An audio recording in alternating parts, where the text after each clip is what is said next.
much going on there. It just gets started. Yeah. All right. Good evening, everyone. I'm formally starting the conference proper. We begin tonight with two keynote speeches. I've had a glimpse of the speeches, and I assure you they're going to be very interesting, and we'll keep you here until 9 p.m. when we hope to end this program. We have our first keynote speaker is Cass Sunstein, who is, as many of you know, one of the foremost legal scholars in the U.S. He's the author of influential books. His scholarship has spanned the fields of constitutional law, administrative law, environmental law, behavioral economics, and even animal rights. He has testified in numerous congressional committees on various subjects and has been involved in constitutional and legal reform in many countries around the world. Cass is currently Robert Walmsley Professor at Harvard. He has had many previous lives, including as clerk for Justice Thurgood Marshall. Under President Obama, he was administrator of the White House Office of Information and Regulatory Affairs and was part of the President's Review on Intelligence and Communications Technologies. So, Cass, you have the floor.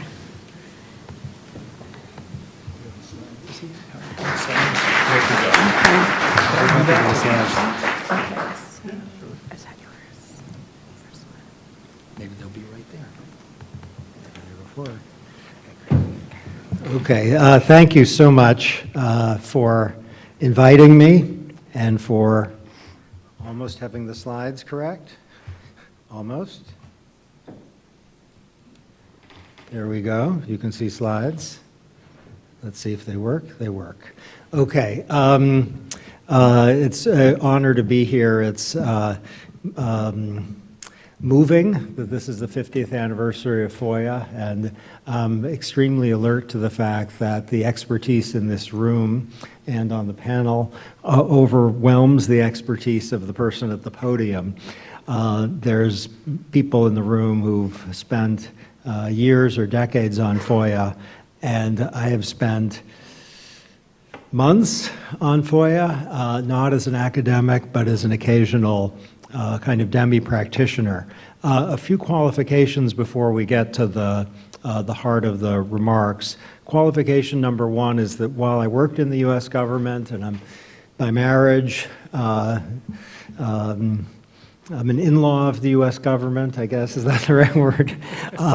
Nothing I say here will be official in any way. I'm also keenly alert to the fact that the remarks I'm going to offer are going to reflect the perspective of a very distinctive context in two different ways. First, it's an American perspective, which will have different features from the legitimate perspectives of people who are focused elsewhere. And second, that it grows out of experiences with the Obama administration, which may not provide a perfect lens from which to have a perspective on the full set of FOIA problems to which even the United States is subject. So doubly parochial. It's also the case that FOIA, I saw it enough to know, is a little bit like an elephant, and I at least am relevantly blind.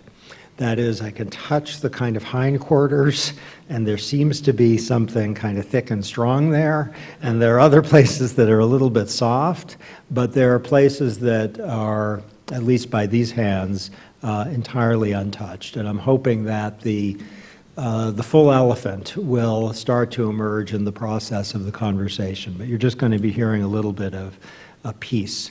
I'm also going to orient the remarks before we get to something more specific, to be hoping that we will spend attention on one question to which I think American practitioners at least have devoted too little focus, which is what particularly is transparency for? The idea of transparency is extremely welcome. It's a notion that has a kind of halo around it. I think that halo is kind of 90% helpful and 10% harmful, because if transparency is, I think, a derivative good, not an independent good, and what is the good that it is derivative of? Okay, so in these remarks, I'm going to be defending kind of full-throatedly output transparency, which I'll try to define, and raising some questions about input transparency.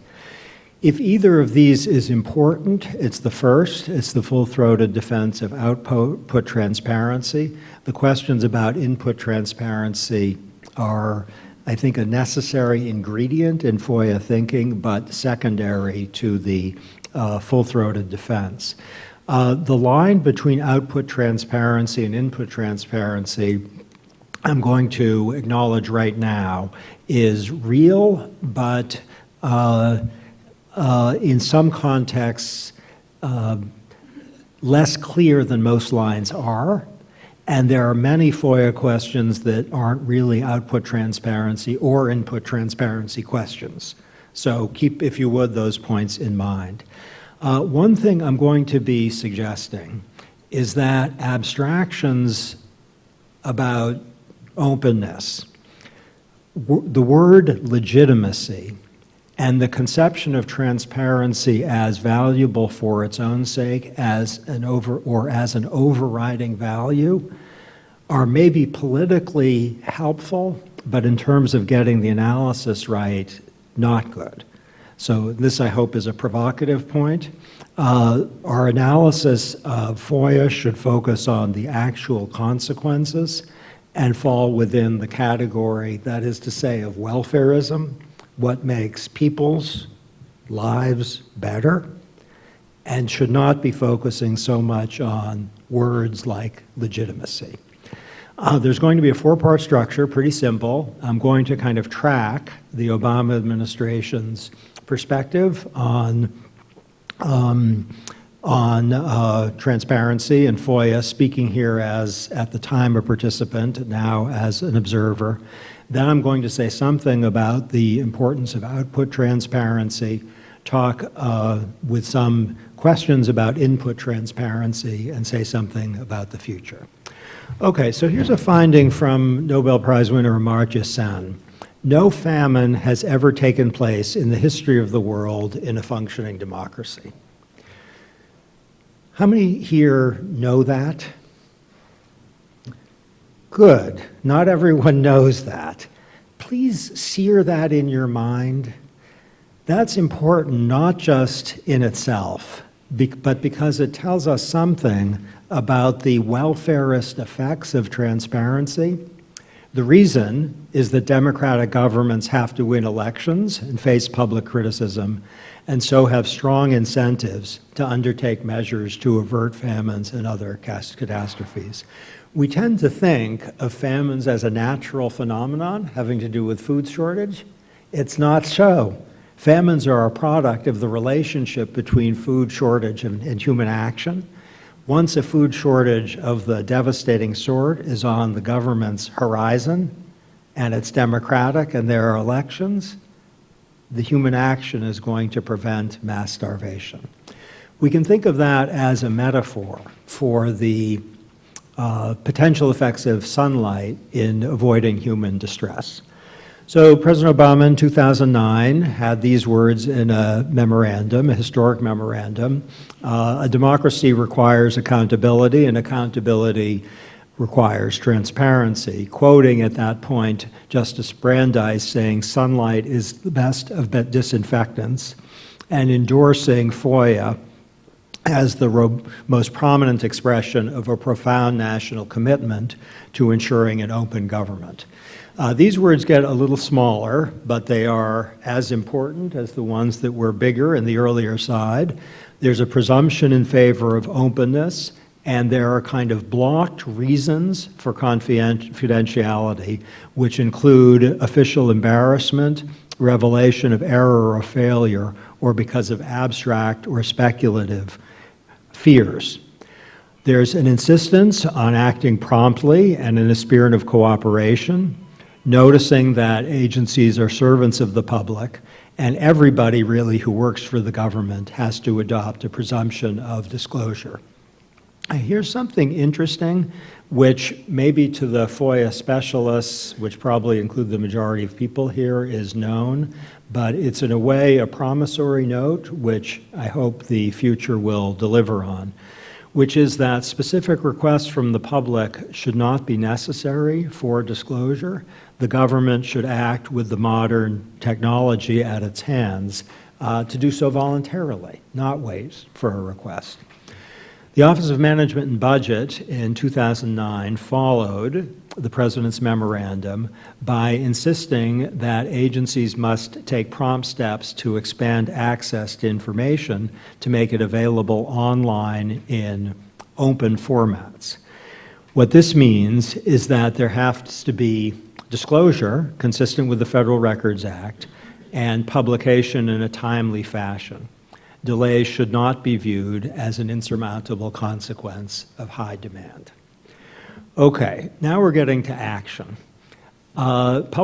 Agencies must publish information in an open format that can be retrieved, downloaded, archived, and searched by commonly used web search applications. Make it easy. I just discovered, by the way, I do have a new book on Star Wars. It's about republics as opposed to empires, so related here. Powell's Bookstore is kind of my favorite bookstore. It has offices in Chicago. I went online today to see if my book was there. It's a little narcissistic, but I was curious. And I couldn't search Powell's Bookstore. It's violating the President's memorandum. To be sure, it's not subject to the President's memorandum. Nonetheless, it's really important that people can easily get access to stuff by making it searchable. Okay, here's the key provision, I think. Within 45 days, agencies have to publish online in an open format at least 3 high-value data sets.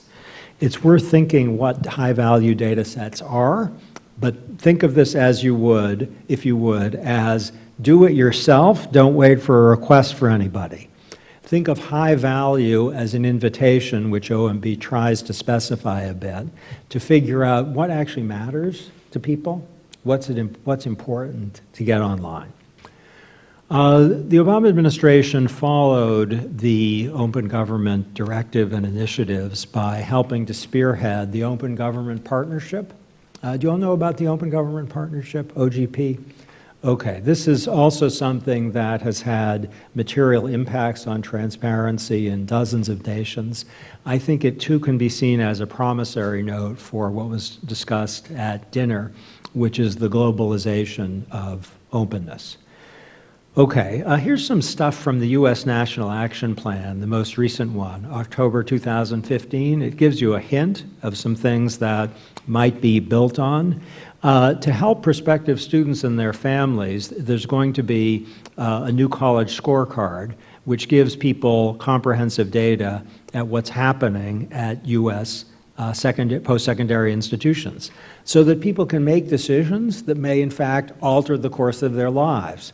The government has obtained that information, make it public. The Department of Education is going to use the scorecard and improve it to make it possible for users to make better decisions. Think here of stuff that students and their families can use, but also of sunlight as a disinfectant, trying to make public and private institutions do a bit better. Okay, now what I'm going to do is try to flood you with stuff on output transparency by getting a sense of the breadth of the category I have in mind. This is all relatively recent from the CDC. Zika can be transmitted sexually between men, CDC finds. That's really important to know. CDC finds no change in autism prevalence. The fear that there's a massive growth in autism, that's not warranted by the data. We can find information about the prevalence of adult obesity in the United States. There's a map. It tells people what the government knows. If you want to protect yourself from food poisoning, here's what you can do. This isn't headline stuff. It's not the sort of scandal stuff you'd see on Huffington Post, but this is massively important in orienting people's behavior and in helping them manage their fears. Some of the fears are real, some not so much. Department of Transportation, this is dear to my heart, probably the only one in the room who gets kind of choked up thinking about this. The Department of Transportation came up with a new value of a statistical life in 2013. The value of a statistical life is $9.1 million. In more recent period, the number increased to $9.4 million. The procedure is described in detail. So everybody gets to know what the value of statistical life is and exactly why. That's really important. That's not academic stuff. That is an output piece of judgments about what transportation safety regulations in the United States are going to be. Without a public value of a statistical life, there'd be a black box, and if the government goes forward with a rule involving electronic stability of trucks or doesn't, the analytic ingredients would be unknown. This is transparent, it's visible, and it's subject to public scrutiny and review. Here's something that's a bigger deal, even, I think, than the Department of Transportation's revision of the value of a statistical life. This is the social cost of carbon. The Obama administration has been very focused, as you all know, on climate change. It's done a suite of regulations restricting greenhouse gas emissions from refrigerators, clothes washers, clothes dryers, trucks, and cars. You may not be, I'm not detecting electricity in the atmosphere right now, so let me try to generate it in a way that's greenhouse gas free. So it's going to be solar powered electricity.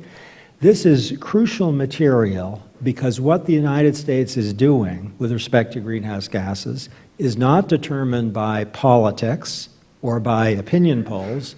It's determined by analysis, and you're looking at it. The analysis depends on the benefits of the social cost of carbon, multiply the number by the number of tons of emissions reductions you get. Where on earth does that come from? Everyone in the United States, and indeed the world, gets to see not just the number, but the analytic foundation of the number, and to criticize and evaluate it. That's massively important. Before this happened, by the way, the social cost of carbon, there was no document that the U.S. had and made accessible that clarified what the social cost of carbon was or what its grounds were. This process, by the way, has been subject to extremely intense public scrutiny and review, and the public scrutiny and review resulted in comments that were taken into account in producing the output that you're seeing. Okay, relatively recently, the Obama administration finalized a regulation designed to increase worker safety. I think in terms of the numbers, this is the most important worker safety regulation in a decade, maybe more. And the reason I say that is that it's 600 human lives every year that are expected to be saved, and 900 relatively serious illnesses that are expected to be prevented. 600 is a number. It's an abstraction. I was in a meeting when I was in the government with about 12 people who had lost one relative as a result of silica. Everyone basically in the room was in tears in the meeting as they talked about that. So let's take that 600 number to be that 12 I've just described to you times roughly 50, and every year that's going to be stopped. Now, to stop 600 deaths is great. To stop 600 deaths at an infinite cost is horrible. What the government did was to specify the costs and the benefits and to explain why this was worthwhile. $7.7 billion in annual net benefits. Now, you might not be that excited about the monetization. The Obama administration, like all of its Democratic and Republican predecessors, is committed to the monetization. We could talk about exactly that. What I want to emphasize now is the phenomenal transparency of the output. You see the analytic ingredients, which are the drivers of the judgment, not an ex post rationalization of the judgment. They're the drivers of the judgment. And everybody in the world got to see this stuff before the fact. I say everybody in the world got to see, that's literally true. Everybody in the world got to see. Not that everyone in the world did see, but anyone in the world could see it. And the analysis actually was subject to critique, which produced some results. Okay, data.gov, I hope you all know about. This has data sets available without requests in conformity with the President's direction. OMB defines, maybe as a helpful first cut, much more work could be done on this, high-value information as that can be used to increase agency accountability and responsiveness, that's sunlight as a disinfectant, improve public knowledge of the agency and its operations, connecting citizenship and transparency, further the core mission of the agency. I confess I would put that one in huge bold letters because the Environmental Protection Agency's core mission is air and water quality. If the agency can use transparency to make the air and water cleaner, that is fantastic and means lives will be saved. Create economic opportunity, we'll talk a little bit about that, and respond to need and demand as identified through public consultation. That's kind of second-order transparency. Transparency about transparency. That's what the last thing says. Respond through the transparency process to what people need and want for transparency. Okay, here are just some examples of what governments and businesses and communities have been using this for. Almost 200,000 data sets are there. The analogy that maybe is helpful for some of this is to the GPS, which President Clinton unlocked. There's a consumer complaint database where you can see what Americans think about products that didn't work so well. You can learn about crimes from 2001 to the present. If you want your families to be safe, you can know where to go. There's material on chronic diseases and material for food access indicators using different measures of supermarkets. That may sound a little bit dry, but we're talking about children's health. Here are things that you can put on your phone or tablet to manage the financial aid process, to shop for good deals on hotels, rental cars, or to use data to find the true market value of organic products. Now, what's good about this is it seems like tech stuff, but it's really enlisting openness in domains where people's lives can be materially improved. Three empirical notes for you. Credit card law of 2009 has a lot of transparency stuff in it. You probably see it on your credit card bill. They're disclosing to you lots of things. Guess whether that's had an impact on consumers? Yes. $20 billion over a 2-year period of savings for consumers by virtue of transparency requirement from credit card companies.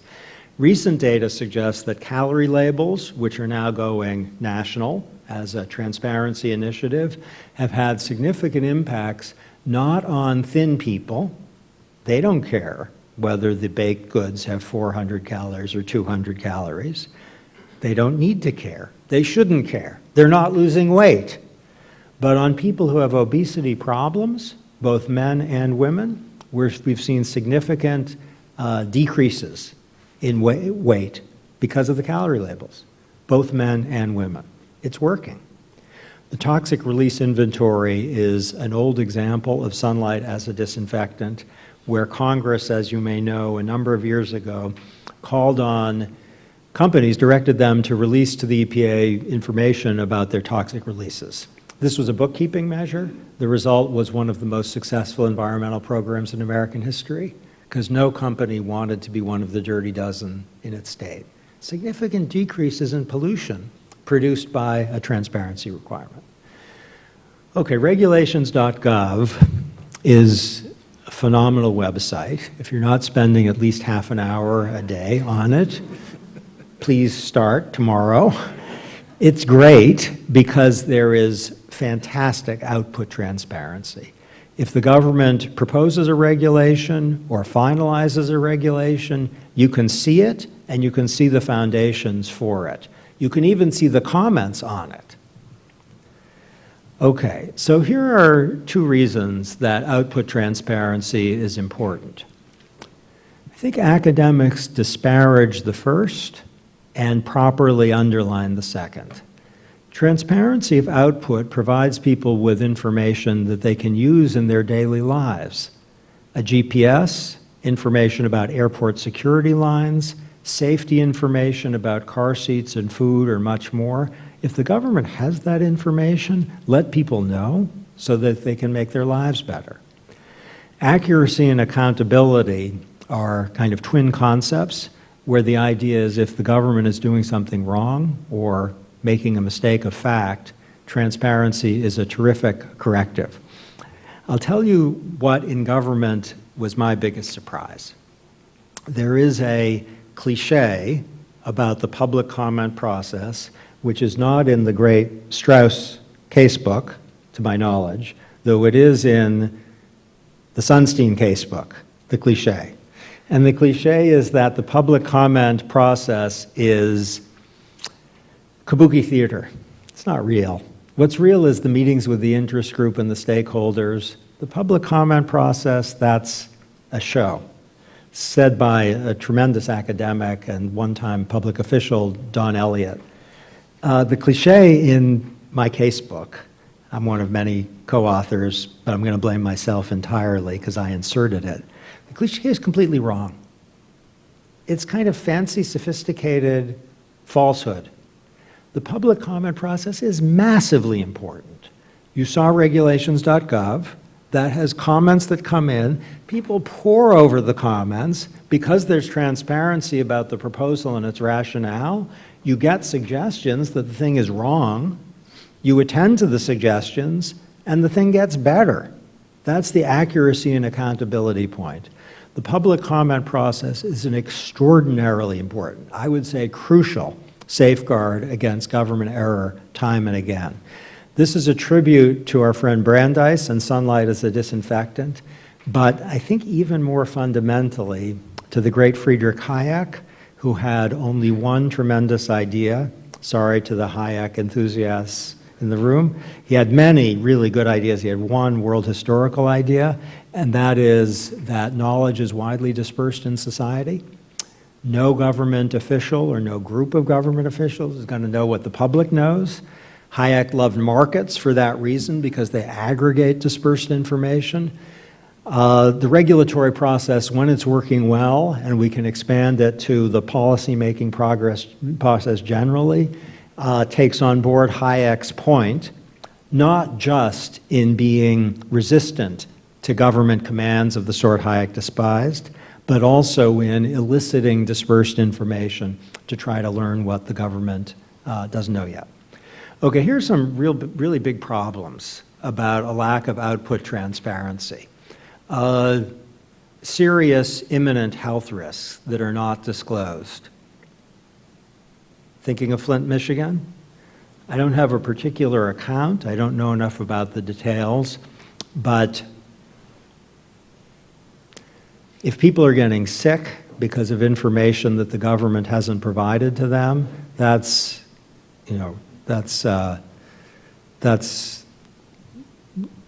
big deal problem of lack of output transparency.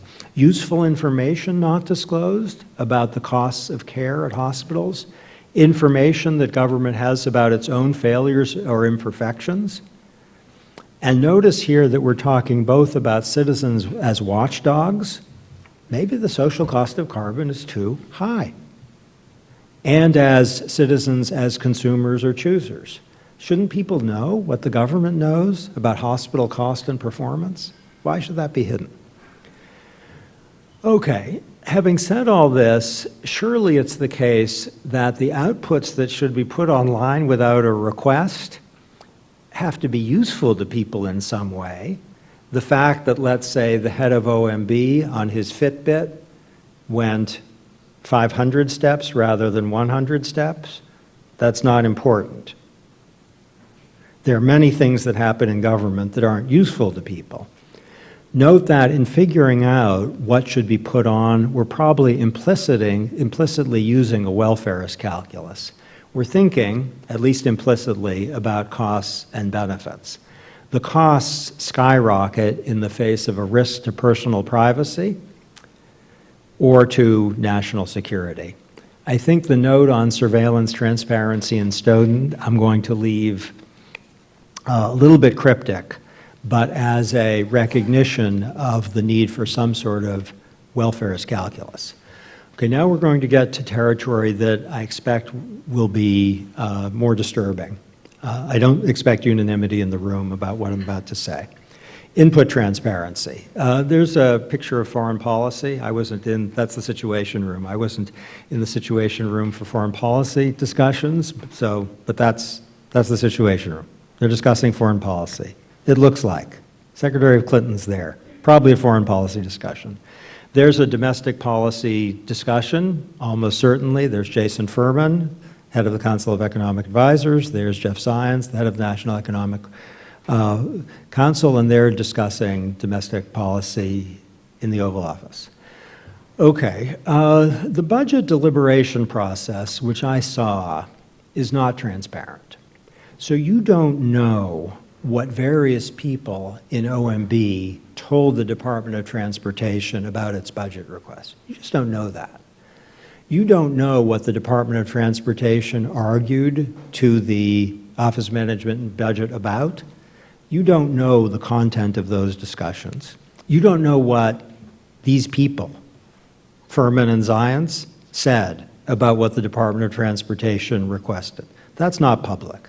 That's a deliberative input process that is not in public view. By the way, you don't know what the Supreme Court justices said to each other before they resolved the same-sex marriage case. That's not public. That's similar to the budget process. The process of regulatory deliberation, which I spent about 4 years involved in, is much more transparent than the budgetary process, but it is not fully transparent. We can get into the details. A legitimate question, I think, is, are these different really? If the budgetary lack of transparency is okay, and I'm going to give some reasons why I think it is, should the regulatory process of deliberation be similarly a black box? That's a question. Okay, here's Senator Warren, my senator in Massachusetts, former colleague, person I admire, who said with great disturbance, I have Star Wars on my mind, so disturbance sounds like disturbance in the Force. It's very bad, disturbance in the Force. I think she thinks there's a disturbance in the Force here, that the EPA is meeting basically with industry groups all the time. They're engaged 170 more times with the EPA than public interest players, communications that occurred before any proposed rules were written. Okay, that seems to be a degree of input transparency in the sense that she got a hold of that data. And the question is, what do we think of that? Okay, here's a discussion I had with the president outside the White House, and I'm not going to tell you what was said in that conversation. I'll explain why I'm not going to tell you. Okay, the benefits of input disclosure, I'm suggesting, are typically, not always, typically really low. Suppose it turns out that on the budget of the Department of Transportation or the Environmental Protection Agency, the head of the Domestic Policy Council argued X, the head of the National Economic Council, whom you saw in the picture, argued Y, and the head of the Council of Economic Advisors argued Z. Is that important to know? Is important to know for people who live in Nebraska or California? Do they need to know that Zients thought the Department of Transportation should get more money? Is it good for newspaper headlines? Maybe. We can think of cases where it's really good for newspaper headlines. Zients asked for more money for the Department of Transportation. He was defeated. The president rejected his advice. Why did Zients ask for more money? This is fully hypothetical. He thought that safety imperatives called for more money. The president rejected that advice. Is that really important for people to know? It's a newspaper headline. Here's a little tale for you about the Washington Post. There's a reporter, I'm going to mention her, Juliet Alprin. She's a very smart woman. Maybe some of you have heard of her. She's clearly committed to the environment. While I was in government and after, she wanted me to talk a lot about who said what to whom, and I didn't. And when I got out of government, she wanted to hear a lot about inputs. You know, did Carol Browner win? She was the climate advisor, principal one. Did she win these arguments? Did she lose? What did she win? What did she lose? What did she say? Was she in agreement with the EPA? I said, I'm not going to talk to you about that. I said, you know a ton about this stuff. Why don't you write a piece about climate change regulation and the various options that really gets into the details so that people can see what the issues are? And she looked at me like I had lost my mind. She wanted the inputs. And it was scandal mongering. I had one long conversation with the New York Times at the White House request with a guy, I'll name him, John Broder, about the ozone regulation, where the New York Times was suspicious that the president's telling, and I'm telling you this because the White House at the time told me to make it public, the EPA, and this did leak, wanted an ozone regulation. The president said no. The New York Times was prepared to run a story saying this was all based on political considerations in the 2012 election. I was in all the meetings. Politics didn't come up at all. It was 100% substance. It was amazingly technical about whether it was a good idea to go forward with this regulation. The decision turned on various substantive things, which I won't bore you with now, but they're really interesting, substantive things. Talked to John Broder for an hour. Then he ran the story, you can find it, saying it was completely based on political considerations. I don't know what he got that made him think that falsehood, but it's a tale. Did the American people learn anything from that untrue story? Would they have learned a whole lot if it had been true? Maybe. For historians, and I hope we'll engage on this, there is a counter-argument suggesting that there are benefits from getting the historical record solidified. I'm wondering whether those are overrated. Okay, the costs of input disclosure are not really low. It deters candor. There's no question about that. On the inside, if you want to have a serious exchange about something, pick up the telephone, don't use email, because email is vulnerable to FOIA. And that was one of the first things I was told by someone who more experienced than I was. Don't put an email, say call me. I have a speculation about the effects of transparency of the Office of Legal Counsel. And the speculation is that OLC transparency has had an unintended consequence that's worse than deterring candor. It's that engaging OLC is very costly. If you engage OLC, something is on the public record. Don't engage OLC. I don't have any personal experience with that. I'm not speaking of the Obama administration, but the trend lines for engaging OLC are very down. I think transparency is a culprit there. A quick note on private email servers. I think we're going to keep that really quick, and you've just heard it. Okay, more interesting than the cost I've described in terms of candor and unintended adverse consequences, I think, is that it can be a diversion for the public. It focuses attention on the wrong place. I'm giving you a new term here, spotlight effect bias, where the idea is if you put a spotlight on an input, you make people's hair, if they have hair, unlike me mostly, you put their hair, it stands on end. And they're not thinking about what's important, which is the substantive thing. They're thinking who said what to whom. They're thinking OMG or WTF, when any OMG or WTF should be about the output, not who said what to whom. Should the calendars of cabinet heads be public? Would that be really great? Is that what our country most needs now? I think that's trivial stuff, really trivial stuff. Okay, so Senator Warren says the more sunlight that shines on agency processes and on industry efforts to influence them, the more likely it is that an agency's final product will reflect the public interest.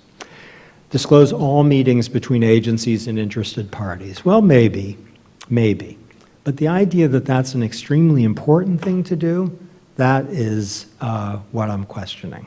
Often the fact that an agency is meeting a lot of times with industry is that the agency is going to go hard against the industry and wants to prepare the ground and maybe bring them on board. It's not a capture tale at all. It's 100% the opposite. You want to meet with the people who are going to be your critics. Okay, I'm going to give you a quick note on loyalty. This is Robert Gates's book. Naming names, he violates my stricture against input transparency. He offers detailed accounts of divisions with the Obama administration. He quotes remarks from the president. He quotes Vice President Biden in an extremely critical way. And he urges that agreements between the State Department and the White House were good for as long as they were politically convenient. I want to say to that, WTF. Agreements between the Defense Department and the White House? What are you talking about? The President of the United States gets to make decisions, not the Department of Defense. This is a very puzzling lamentation. So the argument is that on deontological grounds, if we think loyalty is a human value, Gates has violated, and that it's very problematic on utilitarian grounds going forward. Okay, so to tidy up, as noted, some cases are at the border of inputs and outputs. Many FOIA issues don't fall within the categories of inputs and outputs. They often involve what officials know, information they hold, and there's a good argument a lot of that should go public. Here are 4 points we've learned. Output transparency is hugely important, and we need a lot more of it.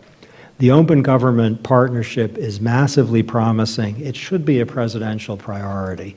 We need more study of it, where it's working when it's not, and we need more of it. Input transparency is often a bad idea, and it certainly isn't a great idea. Far too much attention is being given to it. FOIA should be understood, I suggest, through a kind of insistently welfarist lens. If there's anything I have to say to the transparency community, which has produced tremendous gains for American democracy, it's that it isn't always welfarist. It is often abstractionist. We should avoid spotlight effect bias, which crows about victory when you find out who said what to whom, and is much more sober and less crowing when you find out something that's actually going to make people's real lives better. Legitimacy is a very important value, but it does not deserve, I think, exclusive pride of place. Focus on the benefits and costs of transparency is indispensable in order to make progress.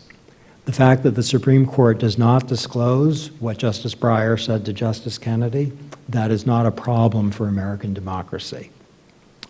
Often, of course, we just don't have the data to do benefit-cost analysis. But if we focus on those questions, we'll be asking the right one, and at least much of the time, that's going to direct us to pretty good answers. Thanks.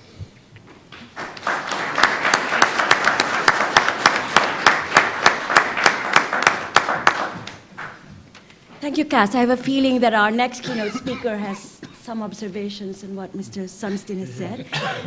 Tom Blanton is director of the National Security Archive, which is housed at the George Washington University in Washington, D.C. The archive is many things. It's an investigative journalism center. It's a research institute on international affairs. It's also host of the world's largest collection of governmental records. Is that? Declassified. Of declassified government. Of course, the government is the largest. Okay.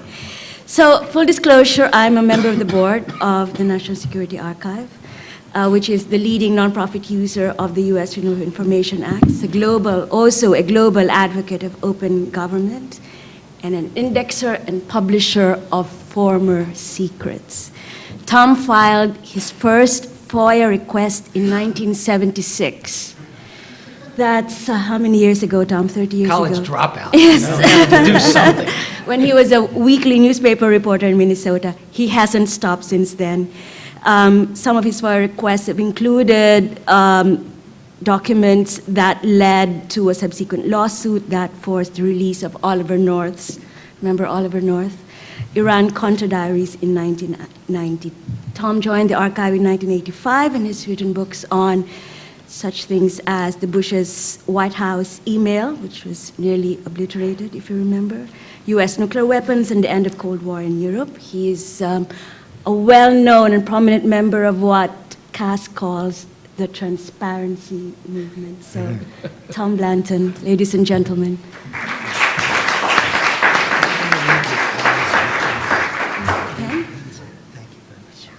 Thanks very much, Sheila, and thanks very much, Cass, for being so provocative after that nice dinner that I'm sure everyone's digestion was sufficiently disturbed to stay very awake. Now, I personally had to go through and completely revise my talk yesterday upon getting a copy of the Trump University playbook because, you know, I was going to go with, I was going to go with the best of times and the worst of times, but then I understood from the Trump University playbook that no, you have to have a blast phase and a probe phase. And in the blast phase, that's when you give your clients hope again, and then you move over to the probe phase where you, quote, slowly bring the client back down to reality, unquote, and in between get their credit cards, right? So, but this is what I'm going to give you tonight, which is a blast phase with a lot of the best and a probe phase that pushes back against Cass as well. Because I think the best news is that the rest of the world looks to us, and every day the Freedom of Information Act is producing revelations that are bending the arc of the moral universe toward justice. That's Dr. King who said that. And he also said the arc of the moral universe is long. And he'd never even filed a FOIA request. Right? Every day this happens. The worst of times is that our 50-year-old law needs some work, just like 50-year-old white women in this country who are seeing declining life expectancy for the first time in American history. Our law is barely a middling law when looked at in a global perspective. In fact, it's ranked number 45 on one of the recent charts. I think it only included 103 laws. There are now 109, but we're 45 out of 109. So celebrating FOIA at 50, it's a little bit of the worst of times. And I think the worst of times is that the Freedom of Information Act is under attack. And you heard some of it tonight with the attack on input transparency, as if that's not valuable. But it goes well beyond what Cass had to say this evening. I think there's a lot of very influential and very, very, very smart and eloquent people who are arguing right now that our government is too open. To me, that's in the worst of times. But let's go to the good news first. We got to get the blast phase with, and then we'll bring you back down to reality. Last Friday, 13 Argentine generals and a Uruguayan got convicted for Operation Condor on the basis the judge's opinion cited Freedom of Information released documents provided by the National Security Archive 151 times in the judgment. These crimes were committed between 1976 and 1983, and it took 40 years for the victims to get some justice. And if you just look at the numbers up there, you're talking about a welfarist approach to the Freedom of Information Act. I would submit that bringing murderers of 30,000 people in Argentina, even just 116 in Bolivia to justice, no matter how long it takes, is a profound consequence that makes people's lives better. That's the kind of justice that we're talking about. My favorite document introduced in this trial is the one picked up by the New York Times. It's Henry Kissinger's inputs when he sat with the Argentine foreign minister in July 1976. And the Argentine, who's a Navy admiral, says to Kissinger, you know, we're getting together with the Brazilians and the Argentinians and the Chileans and the Paraguayans, and we're all getting together to go after those terrorists. Oh, we'll do some economic cooperation too, but we're going to go after them. And Kissinger's response is, well, I support what you're doing, but please get it over quickly and return to normal procedures. Get it over quickly. When the U.S. ambassador walked in to talk to that foreign minister the next week, he found him positively euphoric and able to totally ignore the human rights démarche made by the ambassador. We produced that cable too, because Kissinger had given a green light. So the American role in these horrors, that to me is a matter of enormous human consequence. And we know about it because of input transparency. Henry Kissinger's MemCons, what he said to the foreign minister. Cass raised Flint, Michigan. Well, I know a little bit about it. We helped the ACLU of Michigan bring the lawsuit. We worked with the freelance journalists who went to work for them, the Detroit newspapers. There's a whole host of characters. Freedom of information wasn't the silver bullet, but it was a key tool. It took an angry housewife, a conscientious Environmental Protection Agency scientist who tested her pipes and said, it's not the pipes in your house, it's the pipes coming to your house. It took Freedom of Information lawsuits from last July to this February to get these emails from inside the Michigan Department of Environmental Quality, where they actually chat back and forth about why they're not going to put corrosion controls in the new. They've switched from Detroit water, they're getting it out of the Flint River, but they're not going to do any corrosion controls. Nah, it's the problem is the old pipes in people's houses. Blame the victim. This is input transparency of the highest order because it goes right to what decisions government made that poisoned with lead between 9 and 12% of the kids in 2 zip code areas in Flint, Michigan. Okay, you can read it. I'll pass on. It's phenomenal stuff because they're basically saying the problem is a bunch of community groups keeping everyone hopped up and misinformed. Well, actually, the community groups were right. The Michigan Department of Environmental Quality was wrong. And some innocent people paid the price.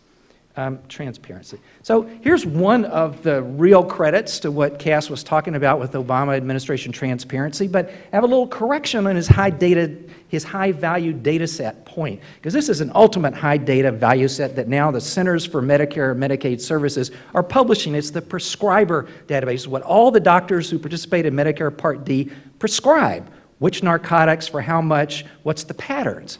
But ProPublica had to go through the Freedom of Information Act to get this thing released because the American Medical Association didn't want it out and tried to stop it with a reverse FOIA action. So it took the Freedom of Information Act to get it released. And then ProPublica published it on the web as this fabulous database and found every state licensing and regulatory agency coming to their database to check up on crooked doctors who were prescribing opioids, right? And it's only after that that it qualifies as a high-value data set. Freedom of Information Act put it there. What's interesting, and this is one of those stories that continues, ProPublica this year, just in the last 3 months, found in its tracking of searches made on this database that they were getting some very suspicious searches. In fact, even a significant plurality of searches were searches like doctors that would prescribe anything. So you got an adverse consequence here. The addicts are in the house, right? What do? Do you take down the database? ProPublica went through and on every page that mentioned any narcotic, they put the latest Center for Disease Control information, the warnings about what it would do to you, and then they set the reporters on looking back at the patterns of data, which doctors stopped being high prescribers, which ones still were, and then try to go do the reporting to find out what's going on. Okay, that's human consequence. That took the Freedom of Information Act. This was my favorite one from last year. We found out that Ronald Reagan was a climate change hero. Who knew? He overrode the objections of his domestic policy council. We now know because we have some input transparency because we have some of the memos exchanged between Ed Meese and the president about the Montreal Protocol that was going to eliminate an entire class of hydrofluorocarbons, I can't even say it right, at the loss of significant jobs, some major costs to this regulation. And yet, folks, the State Department and the EPA managed to convince the president, I keep thinking thinking George Shultz had lunch with the president and said, you know, if this ozone layer gets any bigger, all your buddies in Hollywood are going to be melanomaed out the rears. I mean, it's just terrible. And the president could relate to that, and he signed the Montreal Protocol over the objections of his ideological soulmates. It's fascinating. We wouldn't know this dynamic, what went into the decision, without a whole ton of input transparency. My favorite moment this spring, when do you get to see a declassified document on late night television? But Stephen Colbert, you know, he's just amazing. Had me on a couple times, had Cass on several times, I think, too. Confronted Donald Rumsfeld with a declassified document that we had gotten loose through the Freedom of Information Act, where Rumsfeld publicly is saying, those Iraqis, they're about to have a mushroom cloud. But inside, he's saying to the chairman of the Joint Chiefs of Staff, please take a look at this material as to what we don't know about Iraq WMB. It's big. Imagine what Colbert did with that. I highly recommend just looking it up online. It's pretty funny, too. That's Freedom of Information Act, and it's input transfer. This was a fun one, too. At the end of the Clinton administration, there was this preliminary and close hold official use only internal deliberative draft. We had to overcome a deliberative exemption to get it, but an internal White House Economic Policy Council person just said, you know, life after debt wouldn't be so good. We're paying down the debt now. Anybody remember when we were paying down the debt, you know, 1999, 2000, balanced budget, the tax cuts and the Iraq War, and Medicare Part D put an end to that. But they're saying, look, there's real downsides to life without debt. We wouldn't have treasury bonds anymore. Where are we going to stash the Social Security revenue? How is the Fed going to move monetary policy? What's it going to establish the mortgage rates? This could be terrible. People need to think about this, right? Only inside a closed circle, except we got the document released through FOIA. Now, I'm about to challenge another piece of Cass's argument, and it's about the use of the word legitimacy. And the person I'm going to quote is the person who took the waterboard technique out of the approved Office of Legal Counsel torture techniques. His name is Jack Goldsmith, and he's a colleague of Cass's at Harvard. And ordinarily I'd be, you know, Jack cleaned up the mess at the Office of Legal Counsel after John Yoo. He eliminated waterboarding. Of course, he left in the wall stand and the face slap and 11-day sleep deprivation, and so I don't know, I'm quoting Jack Goldsmith. It makes me think of that Bible verse, there's more joy in heaven over the sinner who repents than over the 99 who never strayed. My daddy always used to tell me about that. It didn't make a lot of sense to me. It's not exactly an incentive to good behavior in the here and now. No, you mean you're going to welcome me back when I'm the prodigal son, but not if I'm a straight-A student? Gosh, I got to work on that. But Jack did some yeoman lifting, burned him out. I think he lasted there less than a year. When he got back to Harvard and after Snowden, he had a nice exchange, this is in 2014, about legitimacy with people who were trying to put pressure on journalists and leakers. And he said, you know, probably not a great idea. Nice post in the series of posts in the Lawfare blog. And he says, you know, actually, any form of government secrecy, I want to just quote this because it's, you know, it's pretty good. He says, is presumptively illegitimate. Really interesting. He says, quote, presumptively illegitimate does not always mean illegitimate. Of course, secrecy is often necessary in legitimate national security. I've made that point often, no one denies. But in a constitutional democracy where the people ultimately rule, secrecy from the people is aberrant, for they cannot govern what they do not know, and it demands special justification, thus the presumption against its legitimacy. Cass doesn't think legitimacy is a good starting point for analysis. I disagree, and in fact, that would be my core starting point because I think it goes to the heart of where the presumption of disclosure came from. And I think this gets interesting because in Michael Schuetzen's book, in the back of the book, there's a wonderful little section on when secrecy might be justified. And there's some real secrets, there's some deliberative process, there's personal privacy, there's vulnerable populations, there's intimacy of relationships. Those are all, I think, values, and very eloquently written, I should say, I almost found myself agreeing with all of them, except for the national security, the deliberative ones. And this is the national security one. It's just, we're talking about, Matthew Connolly's got a project to figure out, can you predict what's classified, unclassified? We've got about 1,000 examples of where the same document has been redacted in completely different ways, sometimes by the very same reviewer, sometimes only a week apart. It's not like one agency and another agency. And because classification is so subjective, the estimates run from 50% to 90%. I would argue the same thing. I'm going to keep flying because I'm going to argue the same thing about deliberative process, but this presumption of disclosure goes back to the very first Freedom of Information law. And I just want to praise that in a setting where we're doing FOIA at 50. This is FOIA at 250. Right? This is 1766.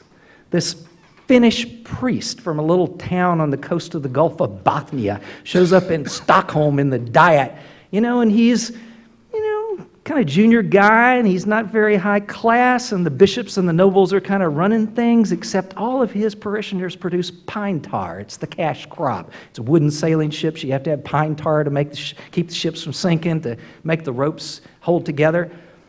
Except all the pine tar trade is monopolized by the Stockholm nobles. So Anders Chydenius finds himself the Adam Smith of the North, arguing pamphleteering, free trade, anti-mercantilism. And the second thing that got him really peeved was when he got to Stockholm, he found that there was a secret military budget. Wow, think of that, a secret military budget. It allowed the King of Sweden to go gallivanting off down the Volga River in search of dragons to destroy. And so Chydenius had this wonderful, radical idea, and he produced this ordinance for freedom of speech and of the press, which called for a core principle, which was, and I quote, publicity for official documents. Now, fast forward 200 years and you've got the first section of our Freedom of Information Act. Always gets overlooked. People only talk about requests, but the first section talks about what agencies should be showing the public, their organizations, their manuals, their regulations, their contacts, the things about ordinary agency business. I personally think, yes, a lot of that is input stuff, but I think there is such a thing as should be an openness floor. I'm part of a coalition called OpenTheGovernment.org that tried to convince Cass and others in the Obama administration that this should become a presidential initiative, that things like calendars and schedules and Inspector General's reports should all be routinely made public, don't wait for the FOIA request, right? And you can take it forward in a great book. This is called the back scratching part that Sheila Cornell edited in 2001 called, I think, Freedom of Information in Southeast Asia. She came up with a chart of 45 categories of information. I should have had it in here, but I don't. Every citizen should know. And some of it's input stuff, but a ton of it is exactly Cass's point. Well, for morbidity, mortality, location information. It's fantastic stuff. And today, the FOIA is how you got to get most of it, unfortunately. Another piece of history that should be instructive for us is how we got the FOIA. And this is really not written about much. Everybody knows the story of the newspaper editors and how they helped get the Freedom of Information Act through and signed by LBJ. But the people who really changed the law in the United States were commercial interests, the real estate title insurance companies in the 1880s through the early 1900s, because they brought the lawsuits that changed the common law notion. There was a common law notion from Britain in the United States common law that said you can get access to public records, but you have to have a, quote, direct and tangible interest in those records. And it was the title insurance companies trying to get the courthouse records on land transactions that changed the law throughout the states so that 40 state Supreme Courts by 1918 were, actually not 40, I think it's more like 32, 33, had already ruled that there was a public right of access and the county clerk couldn't hoard it, couldn't hold it back, didn't matter the use, even if people were putting it in commercial use. So I think we owe a debt to the title insurance companies. At the time, they were called the title sharks, because I think they were all applicants for Trump University, but what they were doing by their legal actions, one scholar looked at all the lawsuits from 1874 to 1918 and included about 20% were from good government reformers like the progressives, but more than 40% were the title insurance companies that won some presidential decision. Fascinating. And that's one of the reasons I'm against raising fees on the commercial requesters. I think it's a core use of the FOIA. I think a lot of the applications that Cass rightfully brags about comes because entrepreneurs want to take this government data and do something more and interesting and useful with it. Sordid history of FOIA. This is LBJ's schedule for the day he signed the Freedom of Information Act. Ain't no mention of FOIA on there. Ain't no sign-in ceremony. And he was really good at signing ceremonies. You know, he could do half of a T with one pen, give it to one congressman, cross the T with another one, give it to another congressman. Not on Freedom of Information. All you see on his schedule are 4 calls from a guy named B.M., otherwise known as Moyers. We also have a copy of the great telegram on July 2nd from the head of the American Society of News Editors to Moyers in San Antonio saying, you know, we're really afraid this great FOIA bill that just passed the Congress and bipartisan majorities, it might just die, you know, kind of by inadvertence. And Moyers' reply, wonderful reply, telegram, inadvertence, not our style. Thanks for the telegram. And he went in and leaned on LBJ, right? But dragged him kicking and screaming. That's a quote from Moyers. But my favorite all time, and this is into the reality check, we're into the probe part now, is from Tom Sussman, who through the Freedom of Information Act got the file, the input file, of the Federal Bureau of Investigation's negotiations with him while he was on Senator Kennedy's staff about the 1974 amendments. Except they got instructions from the White House, stop talking to that guy Sussman. We got to keep this bill as bad as possible so we can sustain the veto. Well, that's what we got. That's our law. Bad as possible. That's it. It's fact. That's why we're number 45, right? I mean, bad as possible. Here we are. We're in between Tunisia and Trinidad and Tobago, right? This is a UNESCO-sponsored Canadian NGO that ranks them. And why are we at 45? Well, here's a good reason. We don't have harm tests in our law, so bureaucrats can withhold for practically any reason they want to. I think it was John Podesta who called the B5 exemption the withhold it if you want to exemption, right? In Mexico, they've got a human rights override, and they have an information commission. These are the 2 huge things that are missing. In Japan, they've got a public safety override. So in Mexico, for example, with a group of Mexican NGOs, we won a case last fall that got the Information Tribunal to overrule the Attorney General and forced the release of his investigative file on the 43 disappeared students. You read about them in the headlines. Proved what the outside critics had been saying, reporters have been saying, incredible collusion between the police and the Zetas drug cartel, and a massive cover-up at the federal government level, okay? In our law, that whole file would still be secret today, covered by both the law enforcement exemption, B7, and the deliberative process exemption, B5. That's why we're only 45, because we don't have this. I had another example from India, but I'm running out of time. This is the tree the Buddha sat under to gain enlightenment, so I hope you're getting something like that out of this talk. So the worst news is there's attack on FOIA and people think our government is too open. So this is Bruce Kane, prominent political scientist out at Stanford. And I love Bruce's, he's willing to go out, yes, government's too open. And his poster child case is a bunch of affluent environmentalists in Palo Alto who are preventing a flood control project that would benefit a low-income Latino neighborhood. And they're using open meetings law, environmental impact, public records to stop this thing. And Bruce says, see how unjust, unfair, transparency is bad.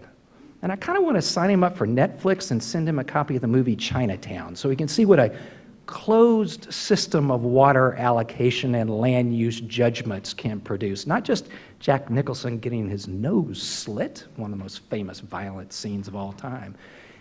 If there was a closed system, I tell you, that low-income neighborhood would look like Mono Lake looks today. That's what the Chinatown deal produced. So you got Francis Fukuyama, prominent. I think Francis saying transparency is every word. I think history came and maybe bit Fukuyama on the rear after he proclaimed that it was over, history, end of history. And history kind of came back and got him, you know. Iraq, South China Sea, you name it, Balkans. And so now he's looking for a new dog to bite. You know, Fuku bites dogs, sells books. And transparency, I think, is it. There's not much of a case there, but Cass Sunstein makes a very strong case. And this is a Cass column from Bloomberg News, where he said, let officials work in private. And what he's protesting is that in the new FOIA amendments proposed bipartisan by Cornyn and Leahy, who don't, bipartisan, I don't know, these two, Cornyn and Leahy, those two names never go together on a single vote except on the Freedom of Information Act. But in his column, Cass says this is a huge mistake because it puts a 25-year sunset on those deliberations, on all those inputs. You can only get them after 25 years. But even that's too long. I mean, even that's too much. This is the view here. Wait a second, people will be much less candid, and that's a problem. This was very influential. This column got passed around by Capitol Hill aides, who, along with a lot of lobbying from the Justice Department, were hearing, well, actually, despite the president's promises on transparency, they're not, he's not really in favor of this bill. I think this time Leahy has short-circuited that by going directly to the president and asking, would you sign the bill? And the president said, of course. And Leahy then announced that, and Josh, well, anyway. The funny thing about the column was published, June 2014. At exactly the same time, the State Department is withholding these documents about the Rwandan genocide on B5. Look, B5, you see it out there? It's about our leadership in the United Nations to pull out the peacekeepers from Rwanda when the first bunch of peacekeepers got killed, before the Belgians even asked us. It was their guys. Turns out that the standard narrative was the Belgians asked, we came to the defense of one of our allies, we did a little pullout, blah, blah, blah. Turns out we had already decided and we got the Belgians to ask. Fascinating. That's what's covered up here. Okay. One of the reasons that the pullout was so significant is that great books like A Problem from Hell have established that that was the green light for the murderers in Rwanda, the pullout, right? So how are we going to prevent bad decision-making about pulling out peacekeepers if we don't know what goes into that bad decision in the future, right? So we were in the middle. The reason there's 25 years is that we were fighting the Central Intelligence Agency to get a 35-year-old draft about 50-year-old events at the Bay of Pigs that even the agency historian who had written it, once he retired, asked for it under FOIA, and the CIA denied it, said, no, it's a draft, and it would chill agency historians' deliberations. Not classification. B5. Draft. Deliberation. Chill. He disagreed. He died before he ever got to see it. We still haven't seen this volume. All right? Their core argument would confuse the public with inaccurate historical information. I love it. This is the core excuse for covering up, I think, input information. So there's some other great examples out there of how setting a sunset can actually work. Presidential Records Act actually sets 12 years. So some of you may remember the kerfuffle a year or so ago when the memos came out from the time when Clinton picked Ruth Bader Ginsburg. He turned down Stephen Breyer, and there was an internal memo saying, he's a real cold fish. His opinions don't really show any real possibility he's going to be a good Supreme Court justice. The memo comes out from the Clinton Library after FOIA requests about judicial nominations, because people are pretty interested in the makeup of our Supreme Court, appointed for life, pretty important to our nation's jurisprudence. And the two authors of this memo had the occasion to chew on their words, because one of them was currently the Deputy Solicitor General of the United States, Gershengorn, and the other had just left the Justice Department, Tom Pirelli. Pirelli's comment, I thought was great, which was, well, this is why you don't let second-year associates vet Supreme Court nominees. Yeah, but it was an insight. It was interesting. It raised a conversation. Yes, it was kind of celebrity-itis. Yes, it created spotlight bias. But did the Republic fall? Was there any real value that was actually damaged by this coming out? I think not. I think it gave the opportunity for some increased civil discussions about it. So even better, the Federal Reserve Board, because of some research done by a Columbia University professor named Joseph Stiglitz, changed its release pattern to 5 years. So the day of a Federal Reserve Board of Governors meetings, they release a policy statement. Here's what we decided. 3 weeks later, they release the minutes, the back and forth. 5 years later, they give you the transcript. And let me tell you, it's fascinating to go back and see what Richard Fisher, the head of the Dallas Federal Reserve, said about the housing bubble, didn't exist, about the 2008 crash, don't need to intervene, about the stimulus package, it might lead to hyperinflation. Personally, I think that's a great thing. Fisher's on all kinds of people's short lists for Secretary of the Treasury or whatever. This is stuff we might need to know, and I think from the Federal Reserve's point of view, the economic research showed that it had profoundly positive effects on the market, clearer signals, less volatility, more direction. This is after 20 years of economic research, because from 1974, the Federal Reserve was totally opposed. So we've got these examples of how you can do it. If you don't do it that way, this is what happens. This is the first episode of Get Smart, where Maxwell Smart's getting his assignment from the chief, and they sit down at the table, and the cone of silence drops over their heads, so nobody can hear.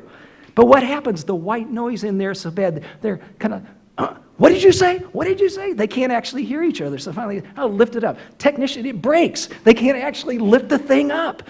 The show shows them crawling out from under the cone of silence, right? To actually go get something done. And that's one of the enormous costs of a non-transparent governmental process.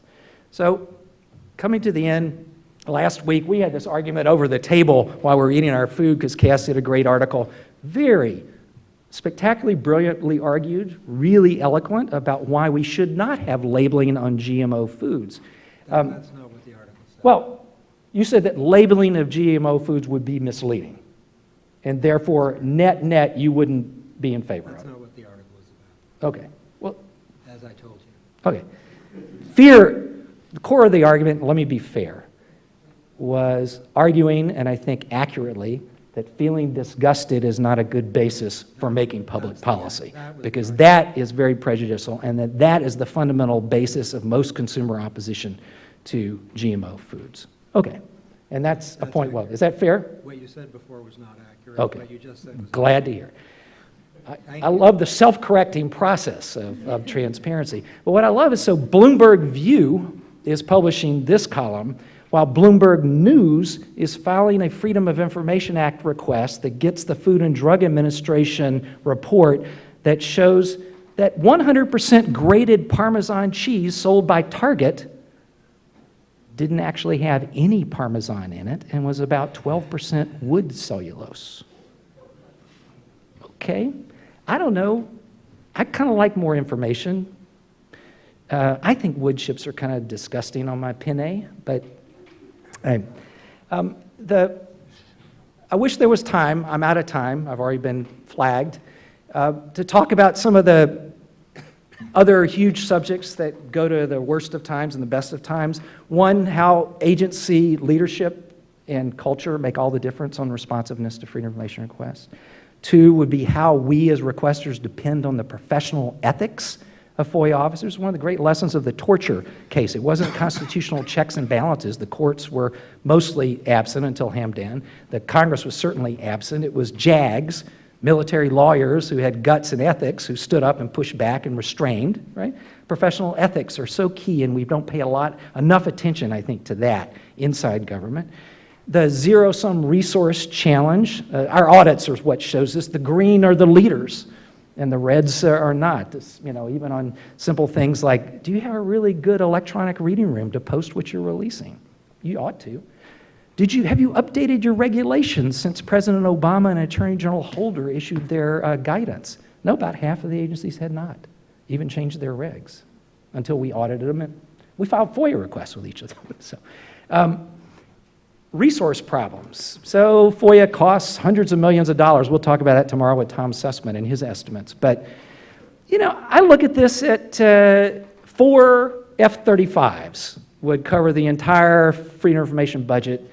Pentagon wants 2,500 of them. Let's cut 4 per year for the next few years.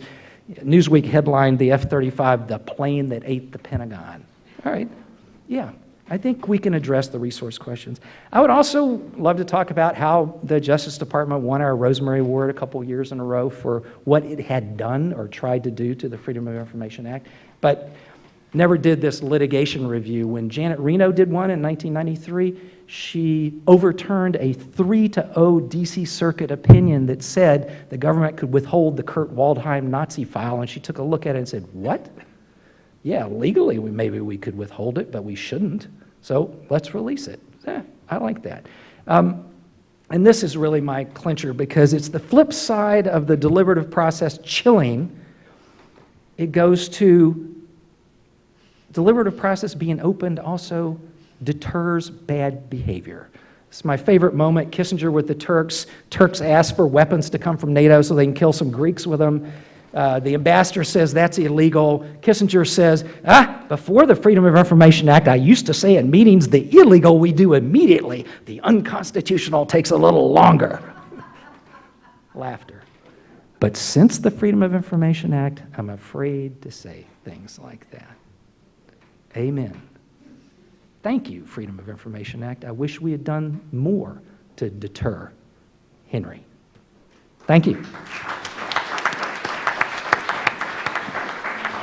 Thank you, Tom, for that equally provocative take on FOIA at 50. So we have asked Professor Peter Strauss at our law school here to give his own take on these two keynote speeches. Professor Strauss is Betts Professor of Law. In the 1970s, he was the first general counsel of the U.S. Nuclear Regulatory Commission, where he sought transparency from both sides of the fence. He has written about FOIA and teaches FOIA in the course of teaching administrative law at the law school. Professor Strauss, would you like to come up to the podium?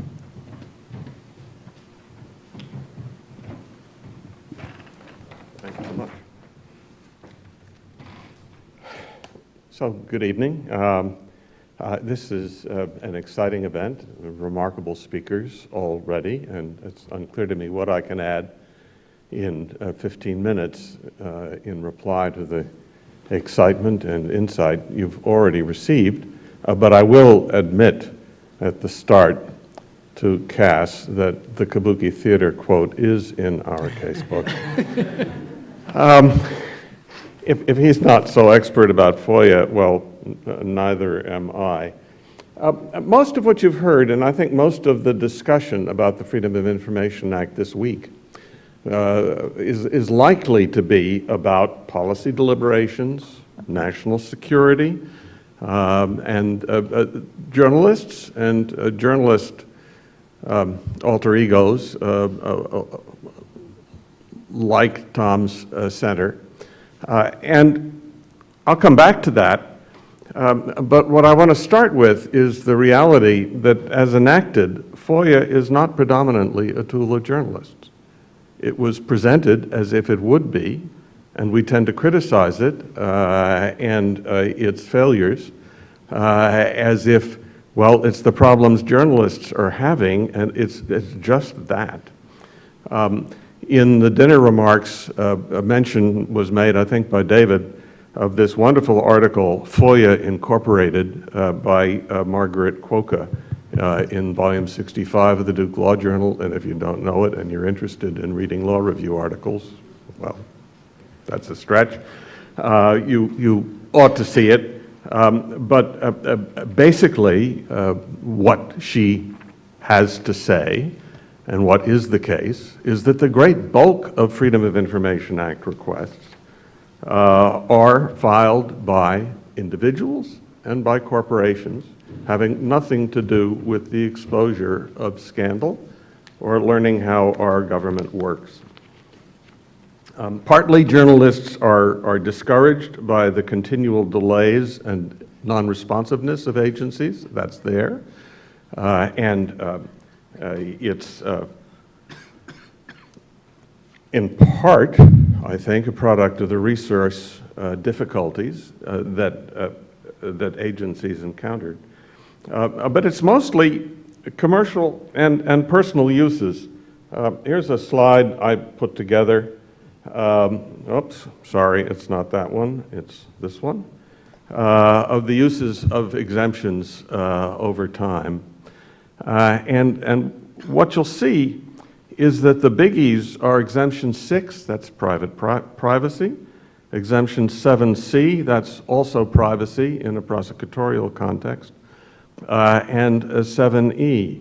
Even exemption 5, the deliberation exemption about which so much is going to be said this weekend, is a mere 69,000 that comes in fourth. Exemption 1, which is the classified information exemption, is piddling in its impact. The other thing, of course, that you can see from this slide is that the Freedom of Information Act has not fared as well under the Obama administration as perhaps the promises that the president made on his inauguration would suggest that it would. In the last full year of the Bush administration, there were a total of 315,651 invocations of FOIA exemptions in response to FOIA requests. In fiscal 2015, in the Obama administration, 2.62 times that number of invocations of FOIA. The commercial and personal use issues reflected in these numbers are too popular to expect to have changed, even encouraged by the relative abandonment of fees for searching. This is another striking thing that I found. In the last year of the Bush administration, the government got 3.66% of its costs in administering FOIA from the fees that they administered for searches. That's down to less than 1%. And there's at least the possibility that knowing you're not going to have to pay a fee is an encouragement to the commercial searchers and others who clog the searchways. It's not total. There was a DC Circuit opinion I read about last week in which the Department of Defense had asked a PhD candidate to pay $900 for a search for some documents he was interested in because he was only a PhD candidate and not a member of the faculty. If he'd been a member of the faculty, it would have been free, but you're just a student and students don't get this stuff for free. The DC Circuit, fortunately, from this perspective, was more sensible than that. But what we talk about this weekend, I think, needs to respect this truth. On the question of outputs that Cass spent so much time talking with us about, material volunteered without request to serve public needs, he is just so right. And you'll be hearing, I think, later from Beth Novak, who's one of the great innovators in this respect and was behind the Open Government Initiative in the Sunstein administration when she was part of the Office of Science and Technology Policy. I like every opportunity I can have to boast about my son's achievements that you've probably found out about, but I can do it because it's a use of data.gov.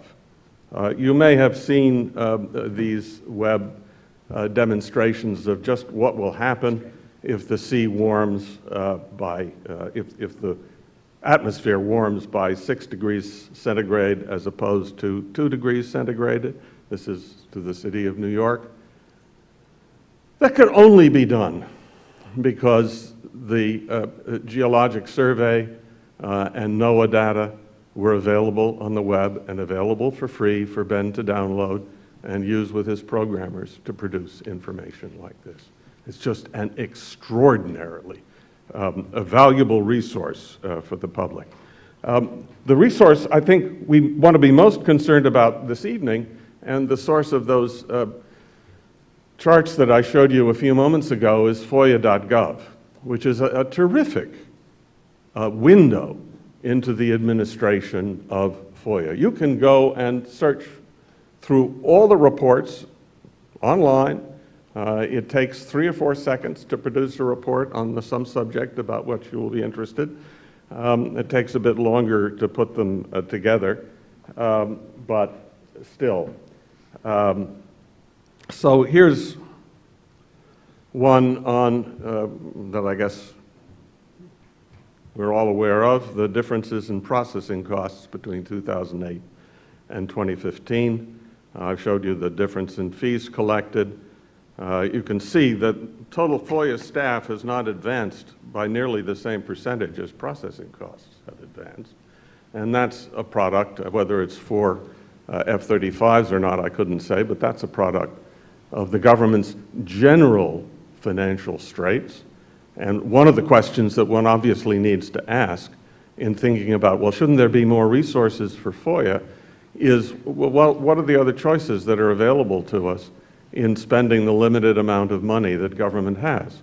OSHA currently has the number of inspectors that would permit it to inspect 40,000 factories a year out of the 8 million that could be available for its inspection. Should OSHA be putting on more FOIA inspectors, more FOIA officials, or should it be doing something else with any additional money that it might be able to win in the budgetary process? Here's another one about the requests, and you see the remarkable increases in numbers of requests. One achievement that the Obama administration does seem to have had is to be able to hold the backlog relatively constant, even diminish it a bit over time. Here's a picture related to the Supreme Court, one of the more recent Supreme Court decisions on the Freedom of Information Act. That's an island where the Navy stores explosives. And Mr. Milner asked under FOIA if he could have the map of the rooms in which the explosives were stored. He wanted that, happened not to be classified. He wanted that in order to see, I suppose, for himself whether they were sufficiently separated to avoid a chain reaction should the explosives in one of the rooms blow up.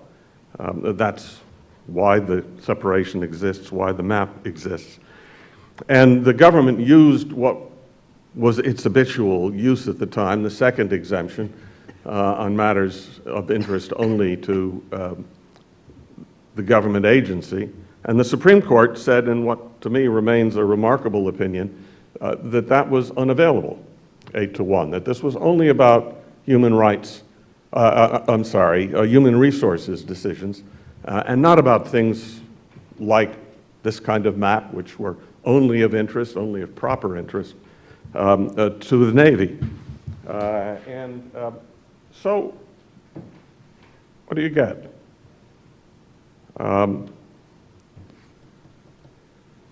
Look at Exemption 2, which was the one that was claimed. And you see that all of a sudden, the government's practice in claiming it diminishes remarkably. But the government's practice in claiming exemptions generally does not diminish. Understandably, and I think properly, Professor Sunstein has honored the executive privilege by declining to discuss any particular deliberations in which he may have participated, except one where he was permitted to make that public.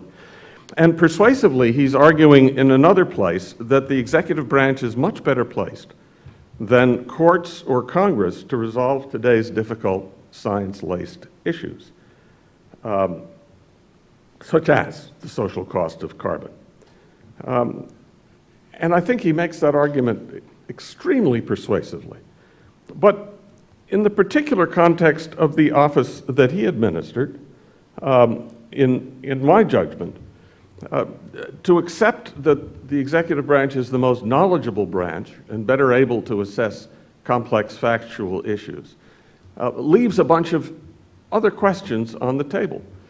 One of them is enforcing Congress's assignments of decisional responsibilities to agencies and not the president. Well, this is an area where I know Cass and I have some disagreement. He said in the course of his remarks that a certain decision was the President's decision, not the Department of Defense's decision. What's this bit about an agreement? I read Article 2 somewhat differently than he does. It does say the President is Commander-in-Chief, but in relationship to domestic government, all he says is that he can require the opinion in writing of the principal officer of each of the executive departments on any subject relating to the duties of their respective offices. In writing. Well, they didn't have tape recorders back in George Washington's days. So one of the ways of understanding in writing is this is a document that could be made public.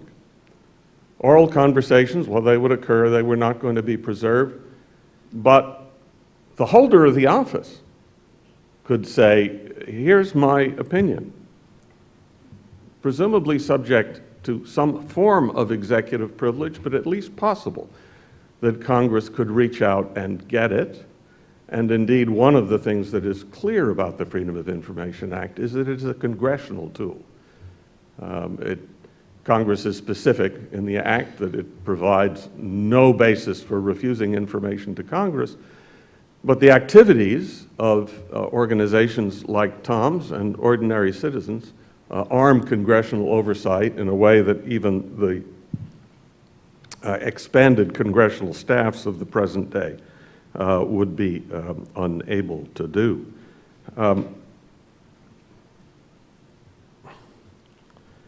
So it's also, it seems to me, an issue whether the decisions are based just on the facts of the particular complexities or whether they're based on political considerations that are independent of those complexities.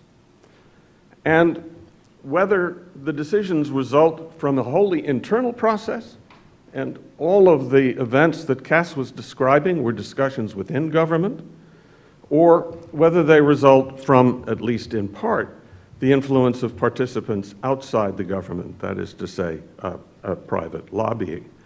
The executive order that he was administering makes some commitments. I'm sorry, it's hard to read, but I tried to get it all on one page. Makes some commitments about what information will be made public. And I'm going to take the same kind of freedom that you permitted to the other speakers, if you don't mind.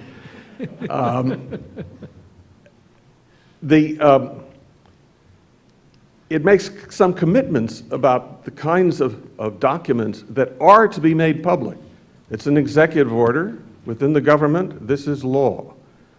It is an obligation. It is, in effect, a waiver of the deliberative privilege as to the work of OIRA. And the regrettable fact is that while some of these commitments have been kept, notably the logging of outside contacts, which helps us to understand the extent to which there is external lobbying of OIRA, they have not been kept as to making transparent the changes that occur as the result of the process. And it does appear that politics unconnected to the particular merits of proposed rules is a significant factor in them as well as in delay. And this is my favorite example. Day after, 2 days in a row in the New York Times. Front page, tomorrow the Department of Transportation is announcing this rule. Next day, buried in the business section, whoops, no, we need to find out more facts. It's unlikely that the Secretary of Transportation made that judgment for himself in 24 hours if the department was ready to release the rule. And one can notice that this was in February of 2012. The presidential election was pending. What the Secretary said was, well, I can get it to you after the election, December 31st, 2012. This is not the only indication, I suppose, that politics in this loose sense has had something to do with the administration of the executive order. A bunch of resources there that you could consult if you wish to. The one that to me is the most revealing is Curtis Copeland's study of the length of rule reviews by the Office of Information and Regulatory Affairs. There are also commitments in the executive order to how quickly the office would work. Those commitments went out the window in 2011 and 2012. So, for the particular case of this operation, the OIRA operation, now I'm not talking about the executive privilege generally. I'm complete agreement about the need for candor and the importance of confidentiality in the discussions that occur. President Truman put it this way: the president can't function without advisors or without advice, written or oral, but as soon as he's required to show what kind of advice he's said, who's said what to him, or what kind of records he has, the advice received will be worthless. And the Federal Reserve's actions were not actions of immediate disclosure, effective as they were. They were actions that came very substantially on the side of historical disclosure. And so what I want to suggest is that at some point in time, an advisor's interest in the verdict of history about the virtues of her service will dominate over any possible inhibitions to candor that she may feel in giving advice. 25 years is often mentioned as the time. That's the English time, seems to me too long. 8 years perhaps, 12, 16. But at a certain point, one gets to the point where you're no longer worried about discouraging candor of the right sort. What you are wanting to do is to put in the official who's giving advice the knowledge that yes, confidential for the moment, be quiet about it, don't just play the politics, don't create the Harry Truman situation. But at some point, what you tell the president is going to become public. And that is an incentive to virtue in advice, as well as to our own understanding of our history that may produce more accurate actions in the future. So I have a proposal. It's, you may think, somewhat captious, the Awareness of Presidential Fingerprints Act of 2017, which is essentially to make the government commenting process in rulemaking as public as the public commenting process. Congress has placed the responsibility for the rules in the EPA or OSHA or NHTSA and not in the president. The president's views are entitled to be heard. They should be heard. And so should the various departments of government. But given Congress's placement of the information, of the responsibility in those other places, I don't understand why those comments, in particular, those comments, need to be kept private. Now, if it's for the president to decide, which is the point of disagreement between Cass and me, I think, and some others, well, then this argument becomes less forceful than it would otherwise be. But as I read the Constitution and as I read the statutes, the right of decision is placed in the agency and not in the Oval Office. Thank you. Thank you, Peter. We will open up to questions from the audience, but before I do so, I'd like Cass to respond to some of the points raised by Tom and Peter. And I trust because he has to go that he will be succinct Yeah, in I'll his try to be really responses. succinct. Yeah. These are great comments, and I'm very grateful to you both. So just a few quick things. My number 2 in the Office of Information and Regulatory Affairs said after 2 months on the job, seeing the government close up, said, and this is a very committed Democrat who didn't like President Bush at all, said, I now think that 80% of the things I like least about the Bush administration are not true, which is a shorthand way of saying that whatever the New York Times says about regulations, there's a good chance it's not true. So I won't say anything about a particular regulation, but I will say that there are some accounts that you may have heard that aren't true. It's no one's fault. It's just not true. The length of rule reviews that expanded in 2011 to 2012, one account is that it got all political. Can I give you another account? An administration comes in that cares a lot about the environment, about health and safety in 2009.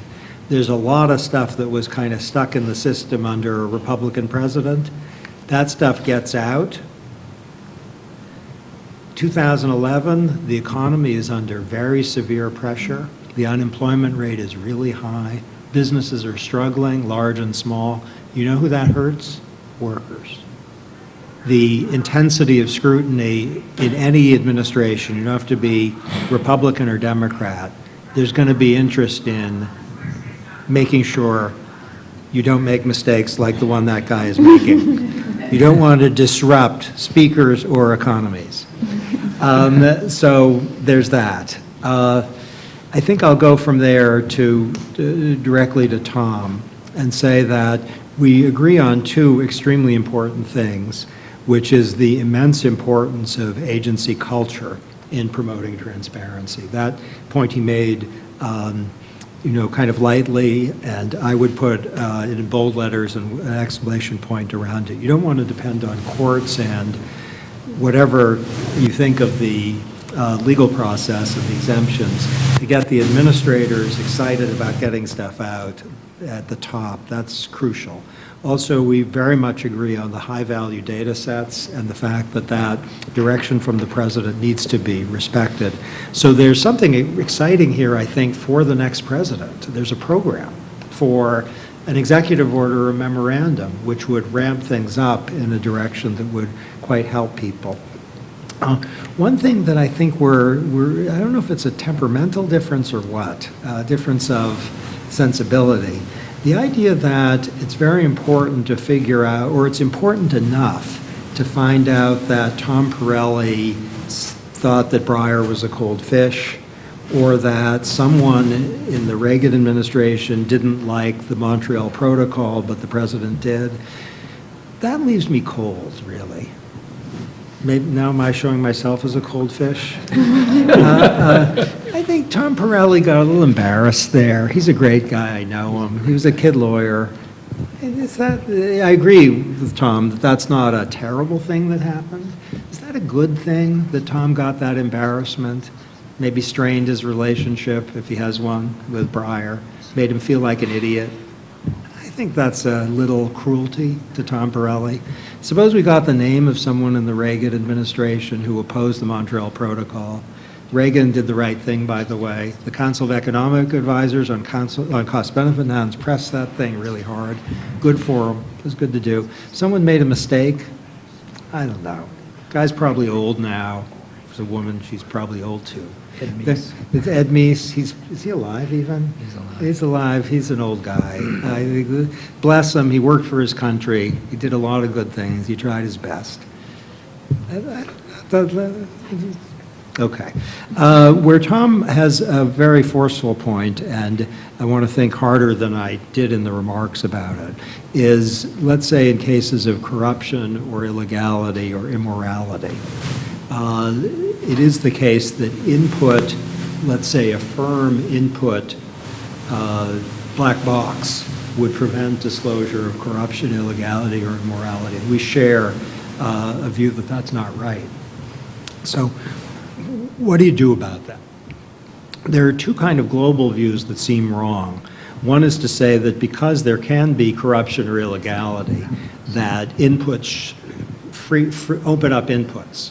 Whatever anyone says to anyone, open up to the American public. I think that is appealing rhetorically in terms of the actual operation of, let's say, Columbia University, the Supreme Court of the United States, the conversations you're going to have in the next 3 days, the conversations you're going to have with your loved ones or your kids, terrible. So it looks like a shining star of brightness, not good. The second view, which you can take my remarks, I didn't intend them this way, but to suggest, is that if it's an input, it's just protected. No, never, never. And that clearly, that can't be right.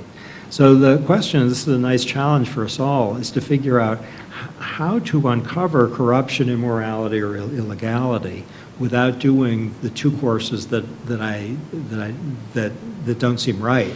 The kind of obvious solution, which would be kind of the cheap rhetorical argument for me to make, and I confess I'm drawn to it, is to use the U.S. against Nixon analogy and to say that it's presumptively protected, but you have to but if you have a showing of cause, then you could get the stuff. But I think Tom has a decisive rejoinder to that, which is how can you show cause? You don't know what it looks like. Now, it may be that the after X number of years solution is completely the right solution. It may also be that the judgment in the end depends on either how prevalent the corruption or immorality or illegality is, or exactly how crucial it is for retributive or deterrence purposes to get it out.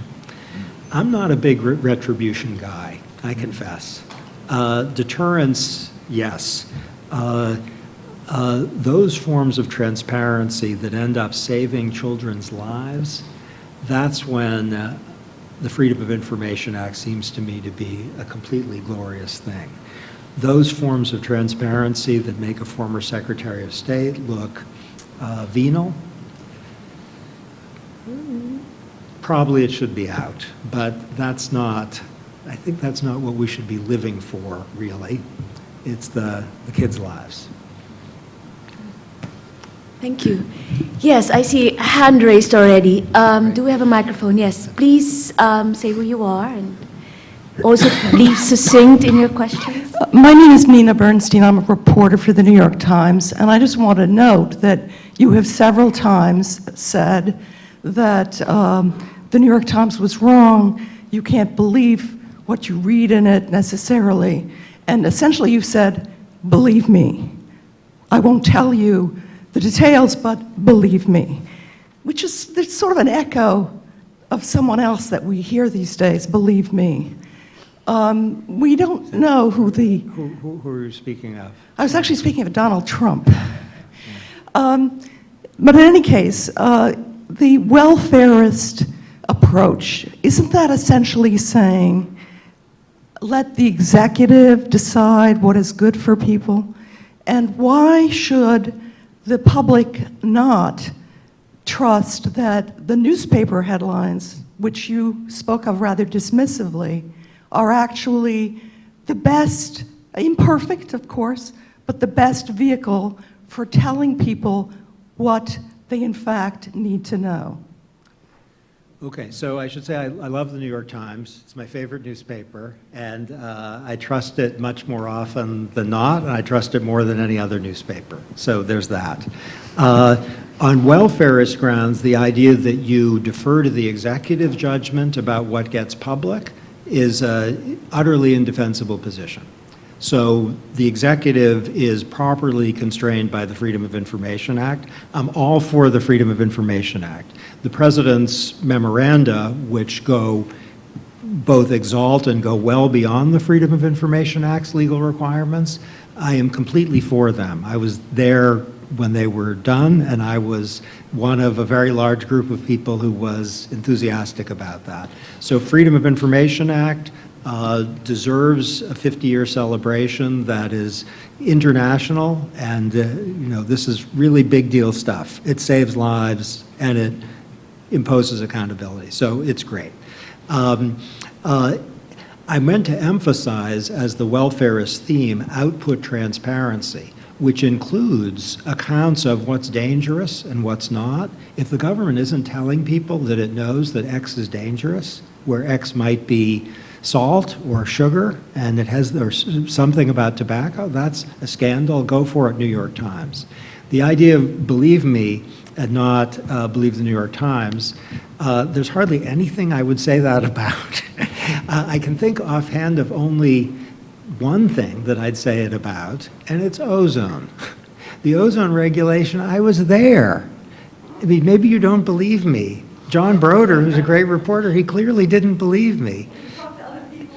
It's a false story. It's completely false. I don't know who he talked to.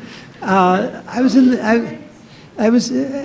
in the meetings with the president. I know multiple meetings. I know exactly what was said. The notion that this was a political campaign thing, that's crazy talk. More transparency on the inputs would have made for a more accurate story. And that would have saved how many people?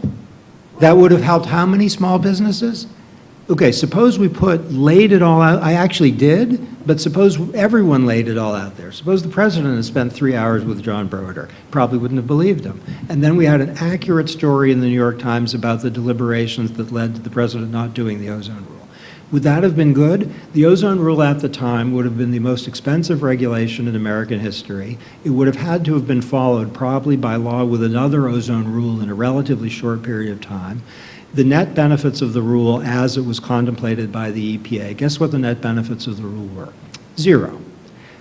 Those are facts. Those are important facts for America to know. That was all completely public. That's output stuff that was in the proposed rule. That's, are you going to be crushing the economy in the midst of a recession? The worst economic situation since the Great Depression, in circumstances in which are you going to put the United States in the equivalent of environmental receivership on the rule that is under the law discretionary and you have to do in a year or two again anyhow? That was all. I wrote a return letter to the EPA that basically laid that out. That was public. John Broder might have written an article about that. Instead, he tried to, I'm sorry, I'm getting a little wound up here. And it's just one guy, and he's a good guy. He deserves to go to heaven. He's a fantastic reporter. Believe the New York Times on everything. Don't believe him on the ozone rule. All right. Mort, later, after the gentleman. Hi, I'm Julian Zelizer at Princeton. And so I'm a historian, and I use this material all the time. And one thing that becomes clear is it's hard to know, what the impact of certain information is, how its relevance might change as we learn more over time. There's certain documents which don't seem interesting at the time, and they become incredibly important. And that's just the business of certainly studying presidencies or Congress or agencies. And so I hear the argument, but I don't see how you make the determination of, what has that value. And I fear that if you kind of make that judgment, you're going to end up making it difficult to obtain documents which over time have big effects. Not simply the, discovery of war crimes effect, but even understanding what happened in a presidency in ways that might actually be favorable. And so how do you make these determinations if you're going to add more precision to the release? Okay, great. So there's a fantastic book on environmental risks, and it says, why do people who have different views about how to handle environmental risks differ so much? And the author's claim, which is a cognitive claim, is that for some people, the environmental dangers are very much on their view screen, and the costs of reducing environmental dangers just aren't, and so they are precautionary. For other people, the costs of reducing environmental dangers, which may be business closures, unemployment, are on their view screen, but the costs of environmental hazards just aren't. And when you talk, the fact that you're a historian is not causally disconnected from the question you raise. So you're putting a cost on the view screen, which is if you take a very rigid anti-input transparency rule, then the historians aren't going to get the inputs. Now, that is not good. It's not like another Hiroshima or Flint, Michigan. It's not good, but it's not a catastrophe, at least outside of the cases that Tom was discussing. Now, maybe you're thinking that you can't get the cases Tom was discussing unless you get the inputs.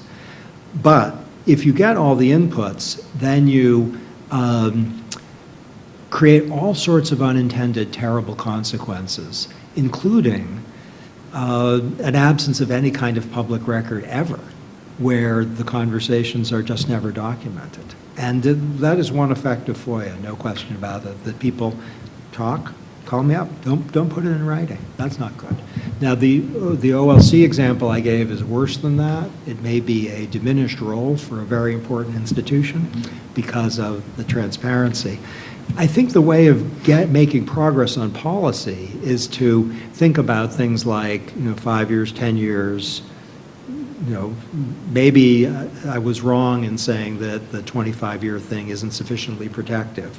And I don't have a problem with the Presidential Records Act, or I don't have a serious problem with the Presidential Records Act, though I do worry about some of the emails I sent. Tom? Can I add just Yeah, okay. one word Peter, yeah. in defense, if you like, of executive privilege? There is a statute, it's not the one we're celebrating, it's having its 40th birthday, not its 50th, which lacks the deliberative privilege exemption. That's the Government and the Sunshine Act. And the result of that act has been essentially to delegate all the political authority that is in the independent regulatory commissions to their staff by discouraging the commissioners themselves from ever meeting in a way that permitted candid conversations amongst them. I just wanted to Okay, yeah, Tom. make Tom one first. quick, Cass makes a really profound point. It's one that a friend of mine, Mike Beschloss, makes about, he actually proposed that we make a deal with presidents, that would you please tape all your conversations, and we promise never to get them until 40 years after, right?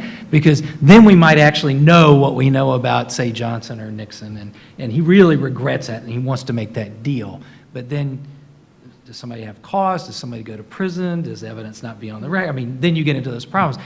A profound objection I think Cass just made is, though, the consequence of transparency, in his view, leads to a diminution of the record. And I don't think that's so, and I'll tell a story.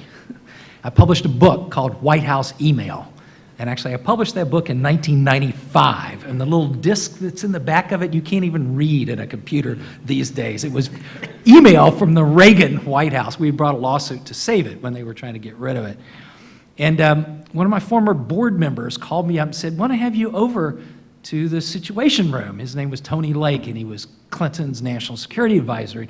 He asked me, I've gotten copies of your book. I want my staff to see them. I said, "Tony, wow, you avatar of openness. This is great." We get there, and I'm signing books to NSC staff people. And I sort of praise Tony, and he turns to me and to the crowd and says, "Are you kidding? I'm giving your book to these people so they never write emails like this, ever." He said, I go in and brief the president, this is Clinton, and I just take a little index card with me, and maybe I check off a couple of things, and then I come out. There's no record like there was under Nixon, right? And I'm sitting there feeling a little stunned and a little sandbagged, and then one of Tony's two deputies says, "Tony, you know that's not right." "What?" This is Nancy Soderberg. She says, "You come out of the Oval Office with your little index card, and you stand next to my computer, and you dictate probably 30 emails that I have to send out tasking to every one of those agencies out there to get them moving on something. Then you go stand next to Sandy Berger, and you give 30 more emails, and within 10 minutes, because it's coming from the NSC, we get email back, and all of a sudden, by the end of the day, we have 2,000 documents about what the president wanted, asked about, information he sought, action to be taken." Huge database. The real struggle in the electronic age is going to be for historians to sort through this stuff and find the truth. There's so many infinite copies of this stuff. It's going to be algorithms. It's not going to be the traditional files. And so I think that what email was invented for originally, if you ask John Poindexter, who brought it into the White House and the National Security Council, was because he couldn't get people on the phone. That you couldn't just set up a phone call. That you can't run a bureaucracy through a nod and a wink, which is Tip O'Neill's favorite, or by a phone call or by oral direction. I can tell you that that's a revealing story, but I'll give you one. I think stories, including the one I'm about to tell, are beaten by data. But here's a story, which is early in the White House. I sent an email to a high-level White House person, not the president, and the immediate response was, call me. And then in the phone call, the instruction I got, never send an email like that.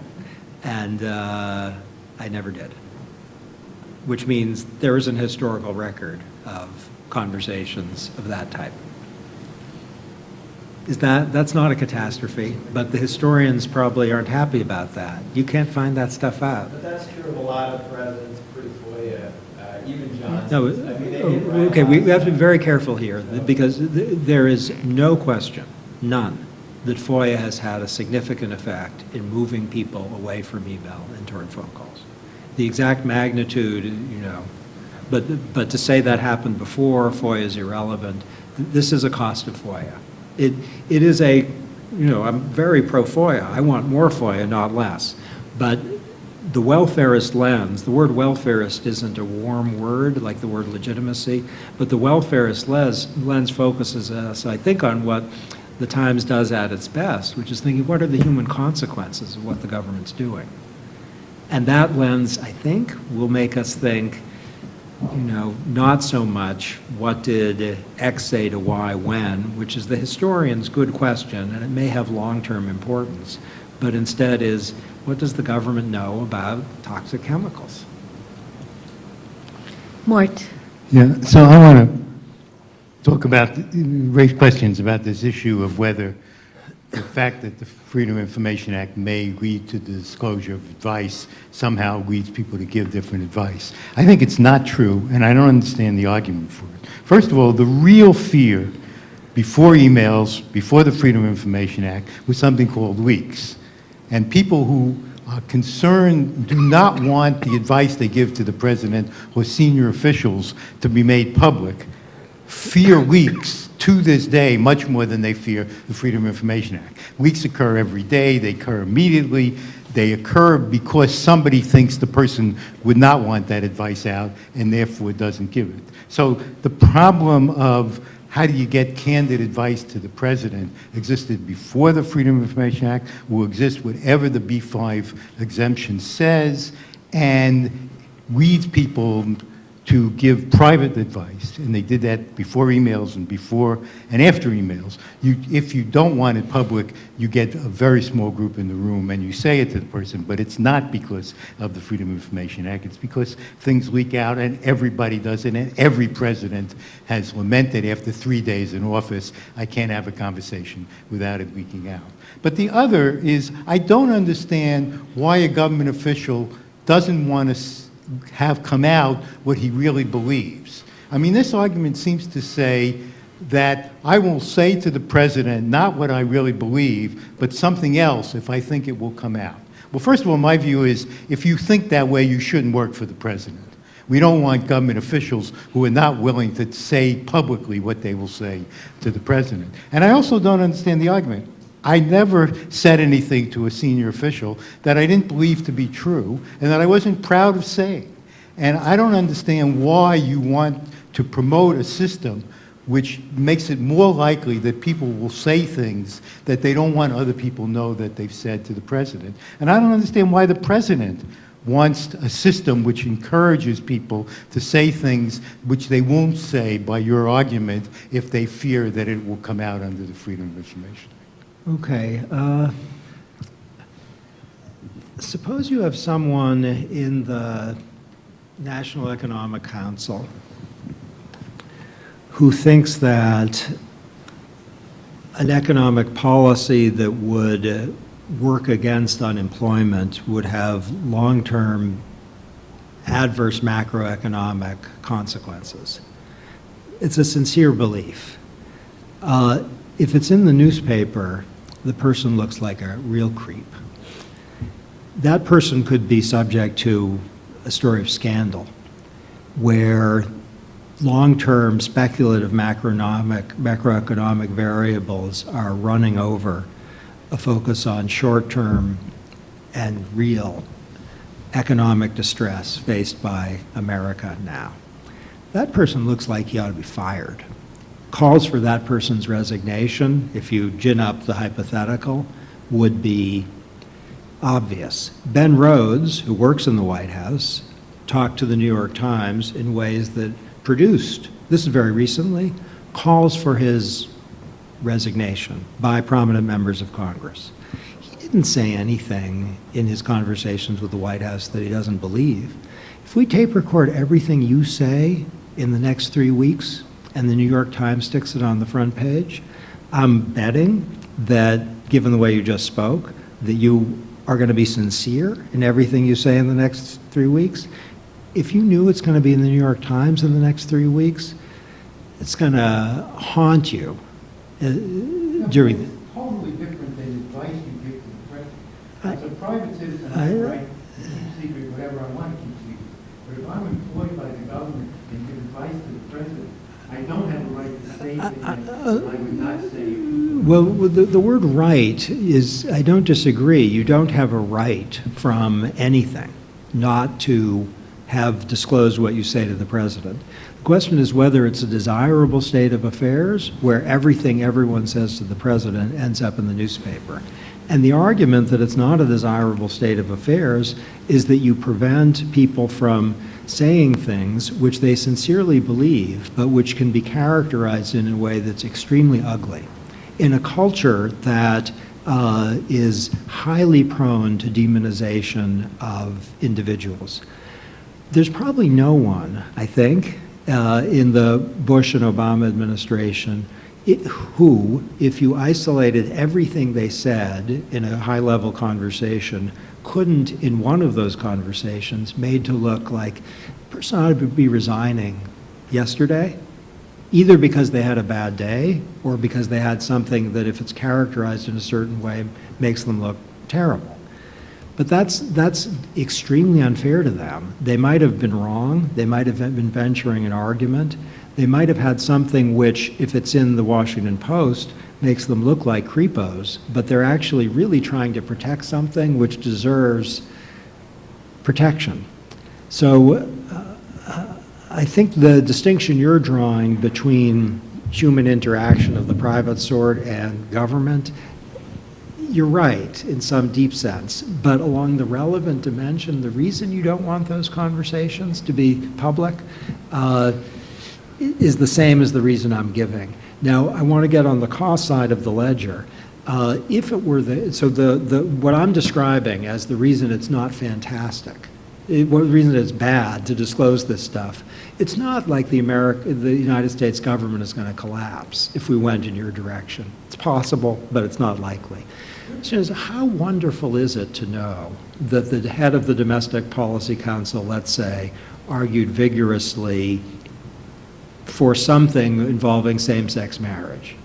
Maybe the head was in favor of moving against the ban on same-sex marriage or not. Maybe there was a judgment of principle or of expediency that led to a recommendation that was really strong and kind of an outlier within the White House. Really important that you know that.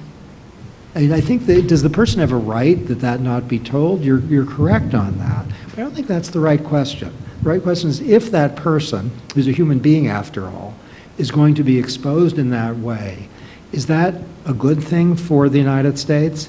480,000 people die every year from smoking. Okay? If we can have disclosure policies that make a dent in that, that's really, really important. The problem of climate change, Peter produced some data. If we can do something that get the social cost of carbon right, or get regulations on the books that are helpful, that's, now we're talking major stuff. The idea that the head of OMB argued against a higher budget for EPA in a way that might look, that person ought to resign. They didn't want, you see how I'm spelling it out. And I'm trying to think, what exactly do we disagree about? I'm puzzling over that. It must be that you think the benefits of these disclosures are significant. I don't. I think the idea that the benefits are significant is in Tom's kinds of cases. He's right on the money, and I haven't adequately come to terms with that in my kind of tentative caution about input disclosure. But the idea that this is great to get all that stuff, I don't see it. I agree with you, it's not horrible. But then the question is it costly? You don't think so?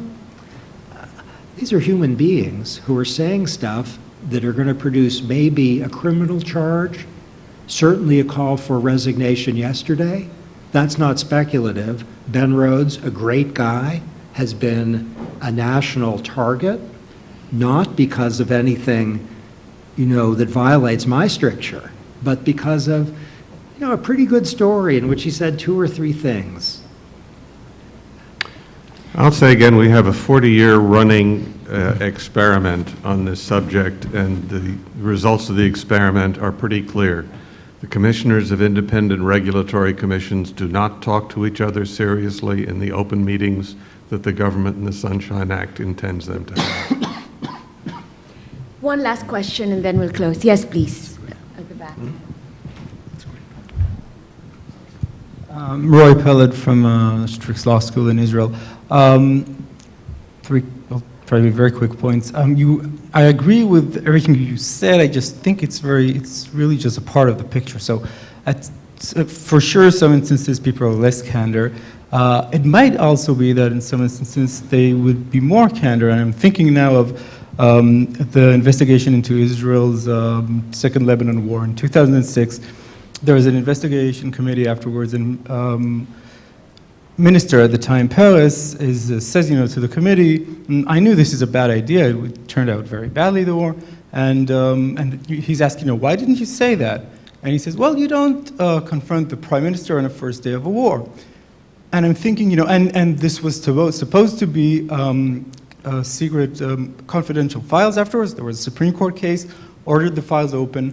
And I'm thinking, if Peres, for instance, knew that he would have to be accountable for what he said or did not say at the first day of the war, maybe he would think, someday people will ask why I didn't say what I should have and say it in the first place.